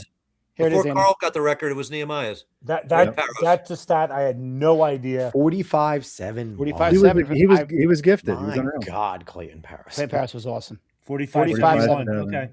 Dave, I think these two lists are going to be the list that I start picking from to go and try and get our guests. I'm going to go try and find all of them. There you go. That's a great way to start. And this is a topic for an entirely different show. But I said this to you guys on text this week. Golf has 4 majors every year. Yes. Yep. Why doesn't track? Mm-hmm. I had no idea this kid ran 403. That's amazing. Luke Pash is incredible. That was last year. Yeah. Last year, honestly, Luke Pash is just a tough as nails, gritty young man. Where's he at college? Is he in college? Jim. Where'd he go, Jim? Carolina. Yeah. He's with Joe Barrett. UNC's building a program. Okay. All right. So there's another name, a football name. Jabril Peppers. Yep. Another one. Football player. Lost him. Yep. And an incredible sprinter. So let's keep going here. Jim, I still have to say again, what a freaking yeoman's job you did with this list. Incredible. It was incredible. It's fun to do. I mean, this talk about a labor of love. I mean, there's my guy, Royce Reed, man. Never seen anything like that guy. Won the meet champs in the 200, the 400, and the jav. He was he was unbelievable. I mean, that's extraordinary. What is up with the jav just getting thrown in for athletes? I'm gonna go do things. I'm just gonna go throw the jav for those Bridgeton teams, man. You had him, you had Wilkes, you had Lou Gordon, man. Those teams were unbelievable. Kurt McIntyre. Yep. Those teams were so good. That was the first great. I was competing against them because we had to drive down from Towns River to Bridgeton, which I didn't even. How is that in the state of New Jersey? I have no idea. It's like a 7-hour drive, and I'm like, "What are we doing in Bridgeton?" That was the first real powerhouse program I was covering. And I was like, wow, this is the best. It was one of the best teams in state history. Yeah. The coaches back then, Will Barry and Howard Furtek, I mean, they covered every event. They did. And Royce Reed did every man. He was unbelievable. Now, I wonder, are they the best B high school? Because I know there's this other scrub B high school, Bernards. I don't know how they had some pretty good teams. I don't know. But listen, Royce Reed won the 400, the 200, 400, and the Jav at groups. I'm like, he could win a meet by himself. He's the first. My God. And he's the first guy to do the quad at the group meet. That's extraordinary. Win 4 individual events in the group meet. He's the first guy. Listen, but like he would have won the sectional. I mean, the groups by himself. Yeah, 40 points. He probably 40. That's Yeah. only half points the wins you joke groups. right there. There's the Rosa twins. The Rosa brothers. They were so good. What a friggin' man! If you're their parents, holy crap, right? Like, could you imagine being there? Shout out to Larry Rosa. Can you imagine being amazing things? Can you imagine be like, I just ran 15-15 at Homedale and I lost to my brother by like 20 seconds. 20 seconds. Yeah. Yeah, but you know what? Listen, I mean, greatest. They got screwed so bad. Yeah. I mean, they were going to run 8:30 something low in the meet of champs. Oh, Andy, I don't know if you've ever heard a story. They're at Old I know the story. Start the race, and they stopped it with like a lap to go. I'm like, "What are you doing?" Those guys so were flying, insane. and they came back, and they didn't come back because they were running ats. They came back like 2 days later. I was like, they were. I mean, their pace was ridiculous, and they were not slowing down. No, they were running at Icon Stadium in a couple of days. They had to make a decision, and they said, "You know what? We're committed to go run the mile here." And Morgan Pearson came back and won the 3,200 to meet a champions, and basically said that he was kind of with them though on that first one too. Like Morgan Pearson wasn't far behind. Morgan Pearson was Morgan fantastic. Pearson's really But I remember his quote to me when he won the rerun without the roses in it, and Jeremy Elkheim was in that race too. And a lot of people forget that Jeremy Elkheim outkicked Rosa the year before at South Plainfield, winning 2 mile and break the meet record when no one knew who Jeremy Elkheim was till then. But I remember Morgan Pearson, after he won the rerun, said something like, "Yes, I'll be listed as the winner, but we know who the real winner is here." And there was some talk. I think Morgan was even thinking about giving like Rosa like his medal. I mean, he just felt like it was uncomfortable for him. He said, "Hey, I came back here. I ran against who was here. Yeah, but we all really know who the real meet champion winner is." Yeah. Freddie Sharp, greatest triple in meet of champs history. I don't care what anybody says. He won the 400 hurdles, the 400 hurdles, the 8, and placed third in the 16. And he was like, had no idea what he was doing. He just ran. Yep. I felt like his coach, like, this is the 4-lap race, this is the 2-lap race, and this 1 hurdles. And he just listened. Just keep going. Keep going. They stop you. Unbelievable. Yeah, well, I got to give it. Freddie Gotta Sharp give a shout out. so Go ahead. good. Giving a shout out to Benji Shu here. Benji Shu. Oh, Benji, yeah. Not just because he was on our former state wrestler guest, too. A state champion wrestler. I think his junior year, right? I don't think he won his senior, but state champion wrestler. I think he was on a podium. I don't think he won, but he was on. No, he didn't win. I think he was on a podium like 3 straight years though. Podium guy, one of the better linemen at Bergen Catholic, football player, and just a freak of nature. 67 feet. Jim. No, he was down as one of the state's greatest athletes all around. When you combine what he did in those 3 sports. So real quick, NJ races timing. Yeah. I was 1600 that year with Fred Sharp, Slider, and Almuccio was amazing. He won the 400 hurdles, won the 800, and then got third to Slattery and Almuccio. Yep. And he was not a miler, Fred Sharp. And his times and his he time. Run 4:15.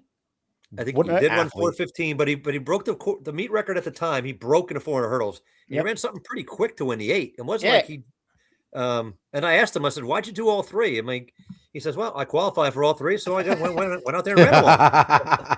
That's the greatest name. So Slattery, we man. Just mentioned Steve Slattery. Steve, too, a monster. Oh, he's a hammer. I feel like he is a kid who, if he ran now, would be doing exactly what like he'd be a sub-9 guy. Well, you just look at the records are now, and when Slattery ran, if those guys ran now and the times that they were shooting for were 14:53 at Homedale and 14:56 by Rosa, if that was the standard, right? Then I believe like these all-time greats from the past, Like I mentioned before, DeJoseph, Andy, yourself, and Hudson and Kadrui. If that was the time to shoot for when they were running, I'm not saying they would have broken Cheserik's record to run that, but they would have run faster than they did at the time because, I mean, let's face it, you gear your the training. best are always going to be the best. I think That's always, you're right on that. Yeah. Yeah, I mean, it's like when everyone tried to compare like Mike Tyson to Ali, and it's tough to compare things and styles and whatever, and you can never get an answer. It's just great for the court of public debate. It's Right. fantastic, but I'm just a firm believer that when great runners, no matter what era they ran in, were going to be just as great. I mean, if Craig Forays came around a few years later, you telling me he wasn't going to get closer to 15, knowing that he'd have to do that to win? Oh yeah. Right. Well, here's And speaking of forget, academic. Craig had a pretty gnarly injury junior year. He did. A really bad injury that he ran meet of champs with that injury. Yeah. And was awesome, and then lost a lot of indoor that year. So what he did coming back was pretty ballsy as well, because it was, from what I remember, it was a pretty bad injury. Yeah, and then he that had, it was his hip. Yeah, it was his hip. Like it was his hip. He like shifted it or something ridiculous that and he was basically out most of indoor, if not all of indoor, I believe. Yeah. And then came back, and I remember had a ridiculous battle in the 800 with God, what's his name? There was a great 800 meter runner that was a 152 guy. And I forget his name. Was it a short conference race, or was it a group race? It was a group race. I don't know. Group race. I forget his name. I remember, but yeah, no, people forget that. No, I gotta. Not Jason Applewell, Roxbury. Dylan Tarpey? No, it wasn't Tarpey. He didn't run. I have it on the top of my head. No, Craig did not run many. But he decided junior year to focus on that, because I don't know if he had the mileage to run really the 2 mile. But it was so like you said, I know I'm giving a lot of Craig trivia here. I'm fanboying, but still, with those guys from he was your guy, man. Yeah. He was a hammer, and he dealt with a severe iron. Spoonier was a tank, man. Yeah. Before we move on, the name just came up before.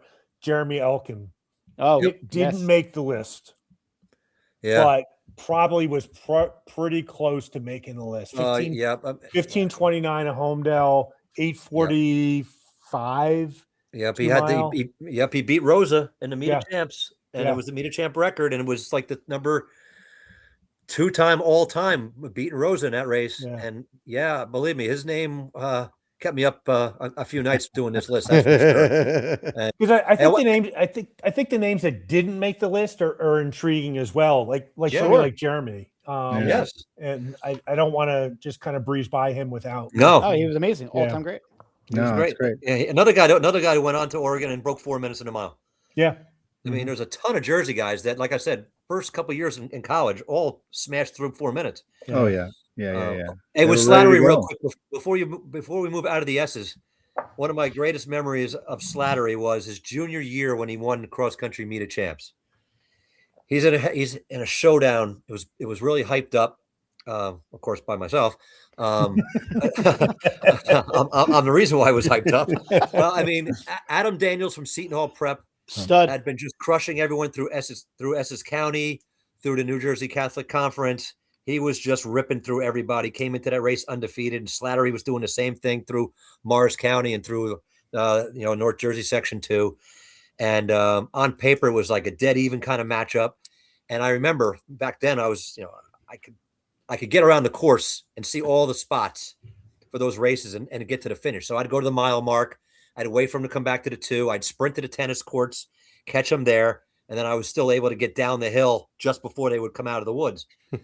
And for this race, Daniels had gapped Slattery by 2 miles. Everyone thought, oh, it's over. I forget the gap, but it just looked like, okay, he's cooked. I mean, Daniels is going to run away with this. I run over past the tennis courts, and Daniels goes by me, and I'm waiting to see what the gap is when Slattery comes by. I'm taking a big chance here because I'm like, oh, man, I might not be able to get to the finish in time to see Daniels if I wait for Slattery. That's how far back he was. So you know how you make the turn past the tennis court, you're coming right towards the road. Yep. Okay, and then you run parallel with the road for a little bit, and then you make the sharp left to go into the woods. Yep. Mhm. They make the sharp left and go into the woods. Daniels is gone. He's down. He's down the hill. He disappeared. At that point, Slattery made the turn. He couldn't see him, and there's a lot of space there between that turn and that big downhill before you make the sharp turn and you disappear in the backwoods. And it had to be. I look back at my story because I remember writing it down off my watch. It had to be 10 seconds. 10 seconds. And what do you have left there? You are less than a mile, obviously. 800, Maybe 800. 600. I think there's a pole there. I think is there an 800 meter or 2.5 pole there? There's a little marking there. And I sprint down thinking, oh, Daniels, I better hurry up. I got to see how fast Daniels is going to run. And I come out of the woods by those little picnic tables and I look and I see red and yellow come out of the woods first. I'm like, where the hell is Daniels? Did he fall? And Slattery had passed him out of the backwoods or just coming out of the woods. And if he's looking at picture, you might be able to see Daniels way off to the right. Slattery had run him down with one of the greatest comebacks in meter champion history. If you scroll up just a little bit, Alex, I think you you might be able to see. Yes. See Daniels' head. Yep. Oh yeah. Yep. Wow. Wow. Slattery had ran him down. I think he might have got him just coming out of the woods or just when he got onto the straightaway. And yeah, I mean, that was one of the greatest moments in meter champion history is, Slattery's comeback. I mean, and then that propelled him. That was his junior year, and that propelled him to Foot Locker. He got forced, right? Go Dave Sully, right? Yeah. He got Head coach at Mount Olive. Yes, Yeah, Dave Sully. Also a Bernard's guy. Yep. So, Dave Sully, Jim, I remember the trivia. It was Tommy Frisha of Red Bank. Oh, yeah. Okay. Him very and good. Tommy went to battle in a few Right. 800s that year. Brian Spooner was just a tank, man. He was just a Spooner tough Asbury Yes. Park kid, man. Yeah. Yes. We're getting close to the bottom of the list here. Oh, do Bryce- we break the the Tony record? Valentine. Do I have to stall Suckers. to break the? Do we have to stall to break the record for longest show? I think we're there. Where we at? Tony Bryce Valentine. Tucker. 37. Oh, here we go. One of, Oh, look, one of Coach the Georgia funniest, can't nicest hang. guys I ever met in my life. That's Coach Georgia, good night, guys. Thank you for an awesome show. weak. Have You to be can't up make it- early. you can't make it Sorry, I another can't make it to 15 the minutes. end. Weak. That's Carl. Weak. That's Carl for you. Weak. Oh, we're getting there. All right. I used to so- watch. I remember watching Tony Valentine and Dennis Mitchell go head to head. Yep. Oh yeah. That At was Rutgers. extraordinary. Yeah, at the Rutgers cla- Stadium. Yeah, Yep. Rutgers Stadium in the group, whatever, 400. I remember that those was two going something at else. it. Man. Yeah. Oof. And Nick Vina might be the greatest ever. Mm. Yeah. I think he There- threw over. Did he throw over 70 feet like 95 times, something like that? You just missed it. I think I have the stat in there 96 times. Wow. I mean, Over over 70 70, not 60 feet, 70 feet. Right. Yeah. Obviously, I'm counting like every throw in the series. Still though, Not it's still, just his Listen. winning mark. 60 feet is a great throw. 70 feet, 90 something times, it's unfathomable. He never I mean, lost. Listen, which to me still points out how that the high school shot put record is the greatest record in high school sports. Michael Carter, 81 Yeah. feet. 3.5. 81 So feet. Stupid. Yep. 81, 3.5, whatever it was. Yep. And then his daughter wins the Olympics. Yeah, Michelle. Well, there's another guy who has he didn't have a world record. 75 feet he What? threw. 75.9. World record holders that Nick also won a Vina. Super Bowl ring. Michael Carter. Nehemiah. Carter, yeah. Nehemiah and Carter. Yep. How Yep. many guys? Billy Walker ran 20.9 in 1965. Yeah, 1965. basically wearing like flip flops. Unbelievable. On a cinder track to run 20 point. Yeah. See, Ray Williams, another guy, went to, like I said before, went to Purdue.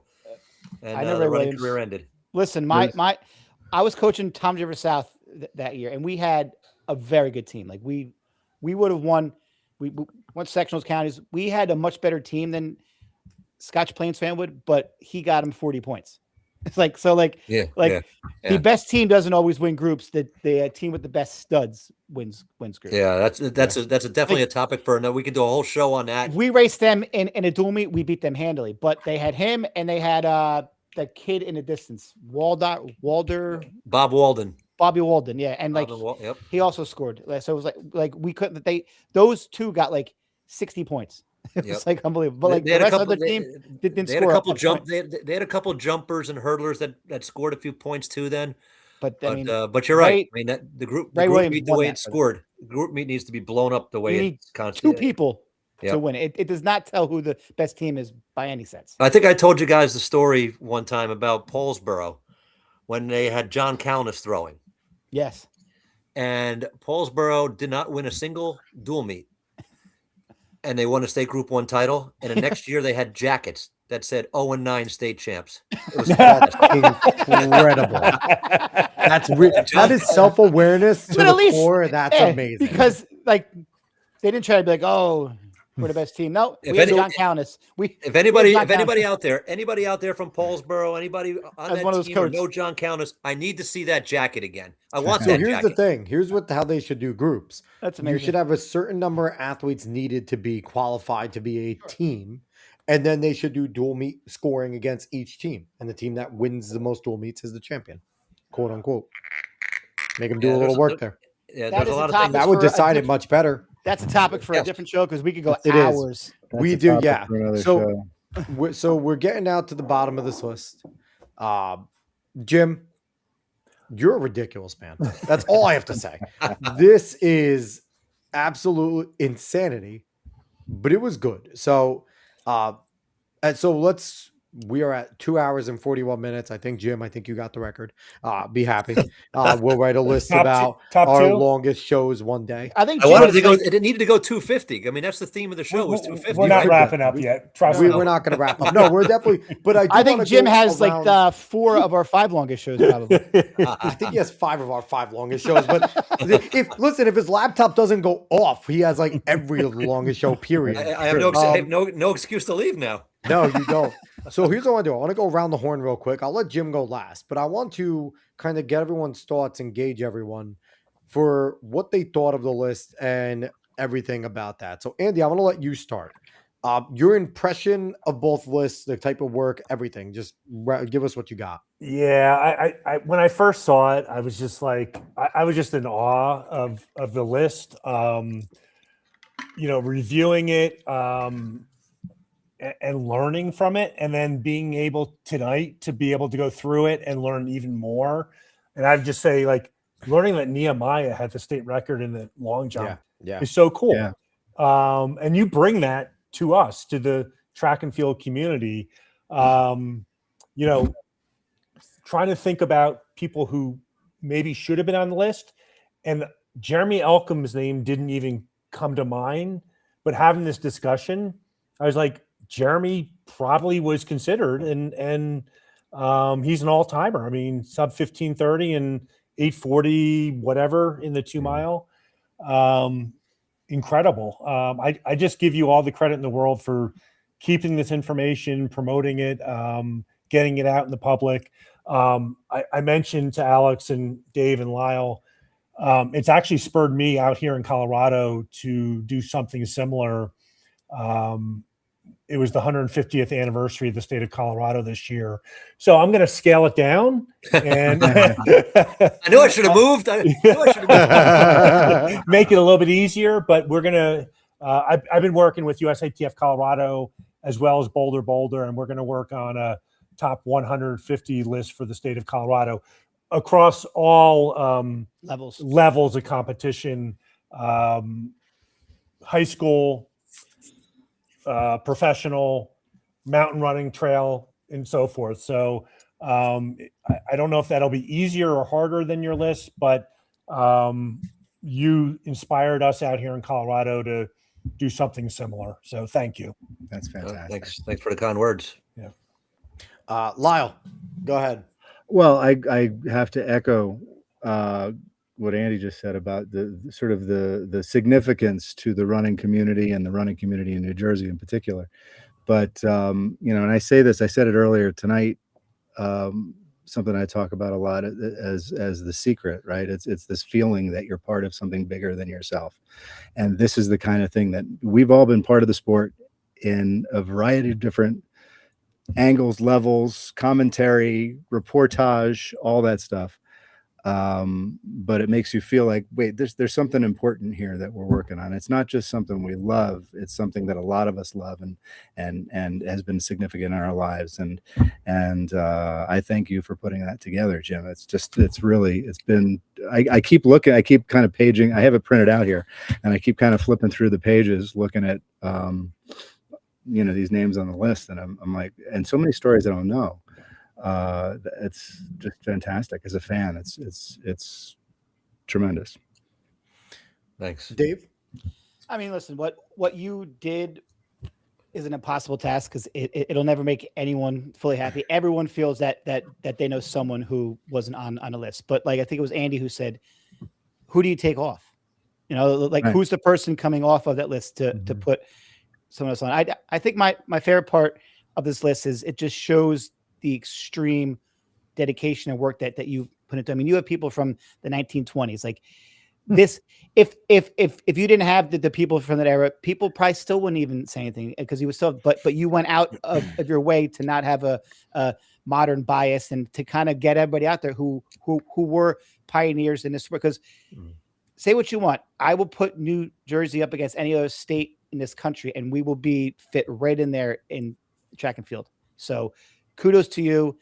Tremendous. I am blessed that we were able to have this forum, to have you on, Lyle, Andy, to just go over. I mean, these guys here are two of the people who could have been on this list. You know what I'm saying? So it's just tremendous what you did. And you never cease to amaze me. I feel like as you age, you grow in love with the sport even more, because with the sport, like you always say, there's going to be someone in 3 months in cross country that we don't even know who's going to run 15:55 and kind of just, disturb everything. So the sport is amazing. You are amazing. And just thank you for everything. And I look forward to having you on this show many more times with many more of your wonderful projects. Thank you. I appreciate it. Thanks, Dave. I'll round out, Jim, before we let you, talk a little bit about the list and things like that.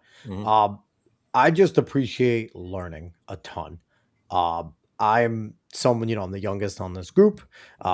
Dave has me by 10 years. So it's like, I don't have as much of the history, but I'm a history guy. I love history. And just all the things that you included, going back to the 20s, going back to the historical moments. It was just a ton of fun listening, hearing the stories from Lyle, Andy, yourself, Dave, talking about the different eras. And I like that we have a bunch of different eras represented on this show. I think that made it so much better to be able to hear, the stories of those. Oh, I did with that person. I remember that person. I was young watching this individual. And then you sharing the Ed Grant things and all that stuff. Like, it was just from start to finish, a wonderful show, a love letter to what has been done in New Jersey, cross country and track and field. And it was just a ton of fun. What a great way as XC and track and field fans to celebrate America's 250th birthday, especially all as Jersey guys. Like, this was a ton of fun, Jim. I wrapped my brain the whole show to try and think of a Manchester athlete that got snubbed. That was my whole goal. I was thinking all of our media champions. Andrew Valman, that's it. Yeah. The only one that I could think, no, maybe not Andrew, Sonia Sullivan. Sonia Sullivan was a 2-time media champion. Ian Hahn. Ian won it once. Jada Ellis was the first short conference girl to win a 100 meter in the media champions, but we haven't had as many. But even with that, it's I was trying to Herculean effort that you did. And again, I want you to do a proper 250 for the men and women, because I just want to see more names, because I want to get more history. Like that's honestly, but I just want you to do a lot more work that I don't have to do. But no, overall, thank you. What you're saying Alex, is I'm only halfway done. Alex, I was the exact same way. I'm like, who from Tom River South? I'm like, all right, we got Henry Mankey, we got Michael Benson, we got Chris Greer, who won multiple champs. I was like, you know what? But I'm thinking of like the powerhouses too, like the Jacksons, like around us, and Tom's River North, Lamar and some of these other, great, like Monroe Currents, Andrew Bordeaux from Brick Memorial. Like, there are so many great names, but again, they don't have to crack this list because Pete Hess.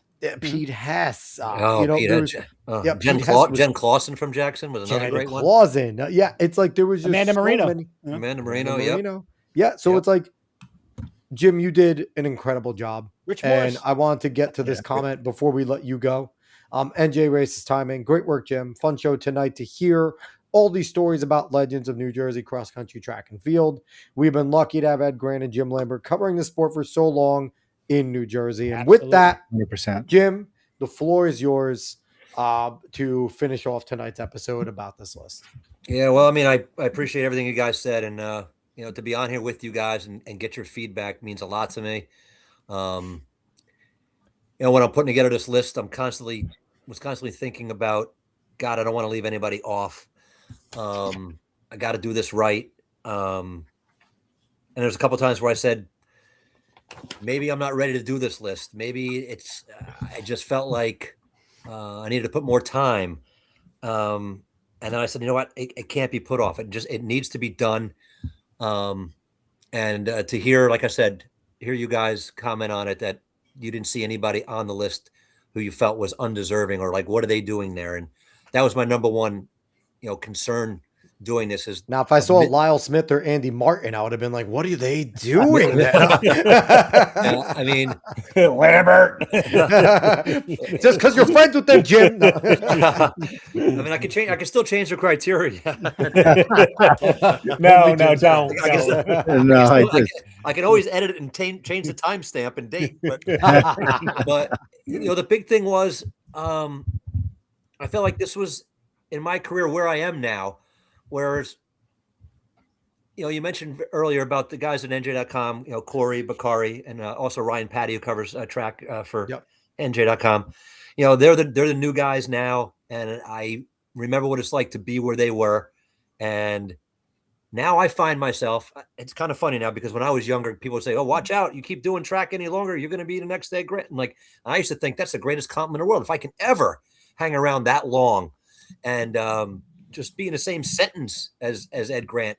Then I know that I've done done the sport a good service. And so as I'm getting older now, and I'm gonna like turn 60 in a month, I've become people come to me for information, the young reporters and things like that, and I find myself doing for them what Ed did for myself. I mean, that's kind of the baton's going to get passed. I'm not going to do this forever. So while I still am young enough to keep covering the sport and be out there, I now have that combination of the history and what I've learned. So it kind of all came together, right? I mean, this was the time to do it. Like, I have that knowledge of the sport for doing it for, almost 40 years in a couple of years. So that's why I felt confident about putting it out, because I had the information and I was confident that, like you guys said, that wasn't going to be glaring omissions, and I was going to be able to do it right. So having tonight to talk with you guys, knowing how you feel as Lyle and Andy, Meet a Champ winners and legends of the sport, Alex and Dave, for everything you guys do for the sport, to, like I said, to hear you guys speak positively about the list makes me feel really, really good about it. To the athletes out there, like I said before, I started with over 1,000 names. There's over 1,500 Meet a Champion winners. I mean, that's why the list was 250 of the greatest. There's hundreds and hundreds of more athletes who define greatness in our state. And that's why, like Alex said, my work's not done. I mean, I need to know. It's. I'll give you more ideas that I don't have to do. I'm happy to do that. I'm an ideas guy. I recognize it's all about recognizing as many athletes as possible. And what I love the most about it is it bridges the past to the present. That connecting the athletes of the past to the athletes today need to know, what came before them and how the sport was built. I mean, it's very important for everyone to kind of understand that, how we got here, how the sport's changed. And so I really feel good about that. And the legacy, Ed Grant started this, I've continued it. So like I said before, I've always felt a responsibility to the people to give them the best possible content and coverage of the sport. I feel good about, what I've done. And this kind of was a big deal to do this. And, and it's all because of Ed Grant. I mean, this is continuing his legacy. because this doesn't happen. None of this happens without him. And, like I said when we started the show, I owe my whole career to Ed Grant and to the runners of the past. I mean, I'm not here without the runners. I mean, the athletes, I had the best seat in the house at the finish line. I got paid to be at the finish line and interviewed, the best athletes, since 1989. It's a dream job. I mean, my father always told me, he goes, find what you love and you'll love what you do.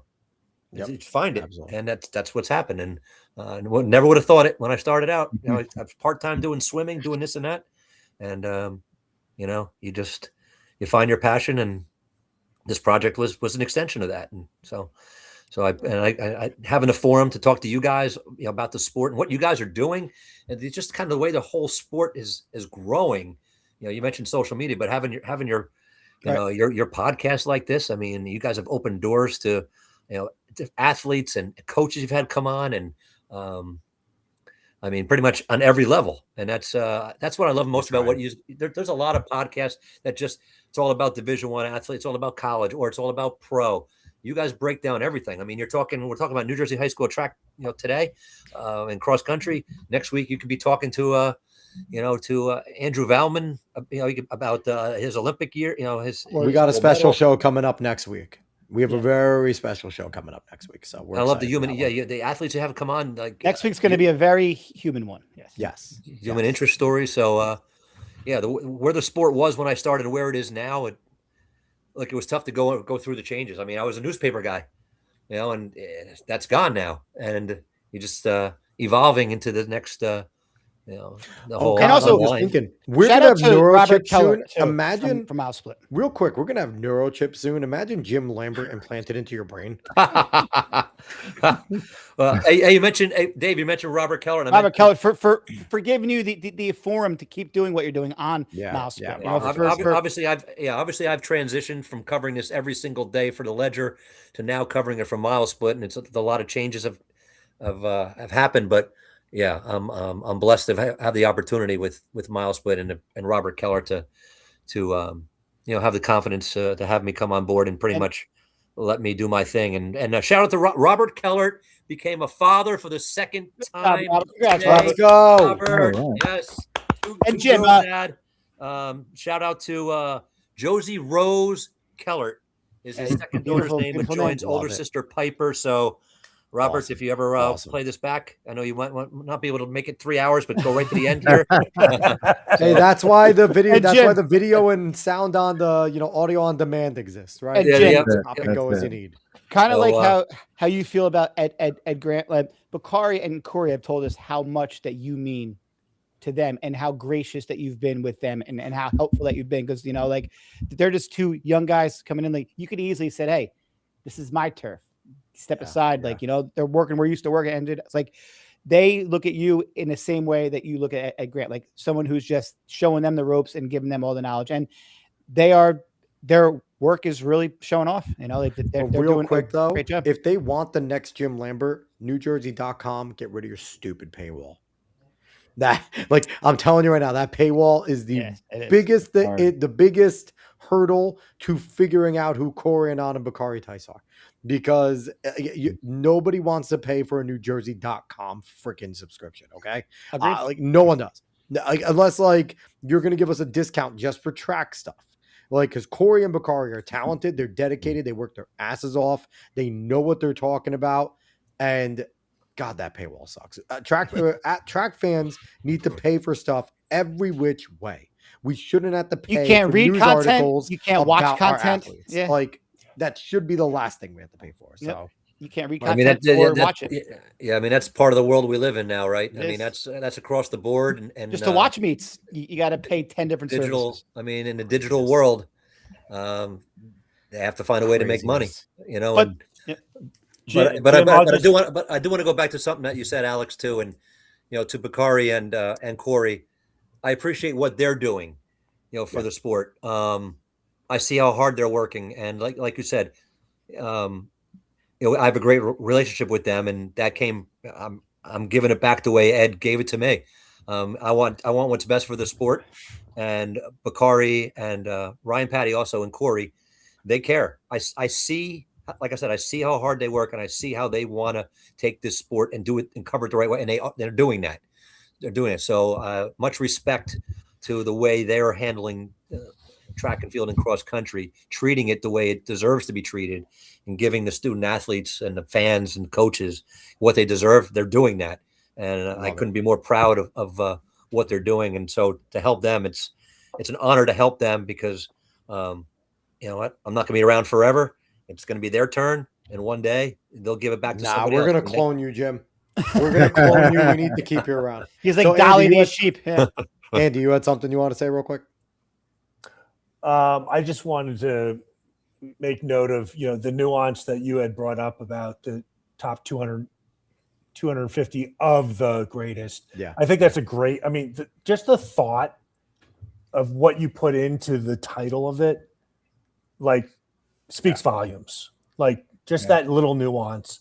And then I think along the way, we just mentioned Robert. I think there's others that have helped with statistics, which we should probably mention: Joe Lazzolano, Pat Montferrat, yeah. Ruben Frank. Yeah, Ruben Frank, Paul Schwartz, and Jacob Brown.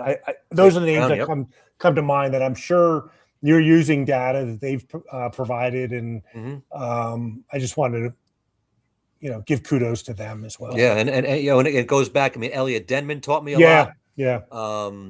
There's a lot of guys that I looked up to when I came in, and Mark Bloom, these guys, I kind of, I had to give a speech at the Penn Relays last year. I received the Abramson award. They award a gold watch every year to a member of the media. And I was fortunate to get that last year. And awesome. I had to give a speech at the reception after. And that's what I talked about. You mentioned walking around Philadelphia asking random people who was going to win races for talking in ovals in that speech, because that was last year that you did that. Jim walking around Philly asking random people, so who's going to win? Yeah. I don't know what you're talking about. That didn't make the speech, did it? I don't think it did. Yeah. So my point with that is that the first year I ever covered the Penn Relays, this is part of the speech I gave. I thumbed through the program and I saw the list of recipients for the Jesse Abramson Award. And I'm looking at it, and Ed Grant's in there. Mark Bloom is in there. Then Paul Schwartz had won it a few years later. And I remember looking at it and saying, God, Ed Grant was in there. There was Bill Miller from the New York Times. All guys were up on press row. And I was, a greenhorn rookie back then. And I'm saying to myself, God, if I work hard enough and just pour everything I have into this, maybe, just maybe someday I can make this list. And it became a goal. Like a lot of people talk about awards aren't goals and things like, no, that day when I looked at that program, I said, I want to work hard enough and learn enough about this sport to one day be on a list with these all-time great. Those are my mentors. Those are the guys that I looked up to. And for that to actually happen, it still blows my mind, but it just goes to show, if you just get up every day and tell yourself you want to win the day and pour your heart and soul into what you love, that great things can happen, whether you're a runner, a coach, running a podcast, whatever you're doing, a writer, your dreams can come true. And so giving back to the sport any way I can, that's my goal the rest of my life, is to just always pour everything I have into it, and to make sure that no runner, no athlete is ever forgotten. And I'm not just talking about meet a champion winners. I get just as much satisfaction, and you guys were there too at some point in your life, over the kid who finishes last, but he PR'd by a second. You've seen the kids come across the finish line, huge, and they're ecstatic. They see the clock. They give their coach a big hug along the fence, and you're like, geez, what was that all about? Like, and you're thinking, well, let's find out. And you find out that I broke 5 for the first time, or I broke this my PR by 5 seconds, or whatever goal, and you're like, you know what? That's what the sport's all about. It's the headlines go to the stars, but it's those athletes who are grinding right now. The summer mileage are putting in to just be the best they can be. It's about them. They're the foundation. You don't win team titles without the 4th and 5th guy. No, exactly. That's why. That's true. I think at the beginning of the show I said how cross country is my favorite season. That's why. The 7th guy. Everyone matters. And that's what separates cross country from every sport in the world, right? And that bond those 7 guys have. I mean, you guys know. I mean, how many going on those group runs together in the summer, Andy, with the North Hunterdon crew? I mean, and you guys had goals, meet of champions. I mean, it was North Hunterdon. It was win or bust. There was a lot of pressure. And you guys, I mean, that brotherhood, that connection you have with your high school buddies. I mean, probably the best years of your life with those guys. I'm sure you're like, right? I mean, it's absolutely, yeah. The bond you create. I mean, it's unbelievable. That's why I can't wait. Cross country. We're a day closer to those trails. So, Jim, thank you so much for doing this. Austin Wallace with the final comment here. Been a fun show to listen while programming for the season. Happy. Hopefully you got some out of it. A lot of knowledge dropped here. Jim, I speak for, I think, for everyone. I can't thank you enough for doing this. I am excited about the potential book that will be coming out because I'm all jokes aside, I would friggin' love to read that. All the stories. But I assume it's about track and field and cross country, but maybe it's about something else, Jim? I don't know about anything else. I know. I can write listen, he's a Dolphins fan and a Dodgers fan, so I can write a book about the Dodgers, but everybody hates them. Nobody will buy it. I can write a book about the Dolphins. Nobody cares. Nobody cares. So I have a title. I mean, it's going to be Malik Willis biography coming out by a yeah. I mean, it's going to be the history. It's going to be the history of New Jersey track and field and cross country. Awesome. Jim, I'm excited from A to Z. It's going to be, and I have outlines and chapters and things that I know have to be in there. And I just have a ton of research to do. We happen to know a publisher on this show, someone that has a publishing house. It's accessible. So it's the next thing. Like I told you, my daughter wrote a book before I did, and I was like, and that inspired me a few years ago. And she told me, she goes, "Dad, you did this 250 list. It's like it's time for the book. It's now. I mean, that's the next thing for you to do." I'm like, and it's the only thing you haven't done. Kind of. I'm like, yeah, she's right. And going through these names, you have at least 3 pre-orders right here. Yeah. I mean, the key is without hey, we've already gone over 3 hours, but without going too deep into it, the key is I want to find a way for this book to be, it has to be something that someone still finds necessary to look at in 10 years, or something that the history up to now. But it has to be, I have to find a way for it to be relevant still. Someone wants to pick up the book in 20, 25 years when I'm like long gone and says, wow, I still need this information.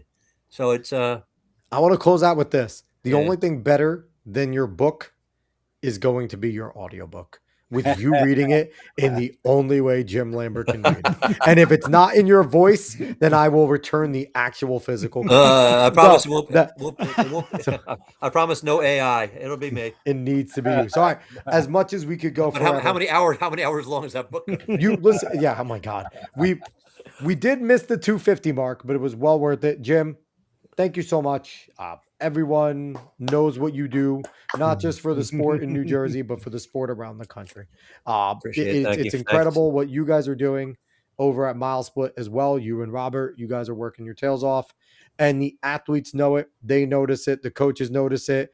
The fans notice it. And it's a privilege that you ever agree to come on this show. You have no idea what it meant to me and Dave the first time you were coming on. We get to talk to freaking Jim Lambert. It was a bucket list for me. I'm like, thank you so much. It means just as much to me to come on, guys, and to give me this forum.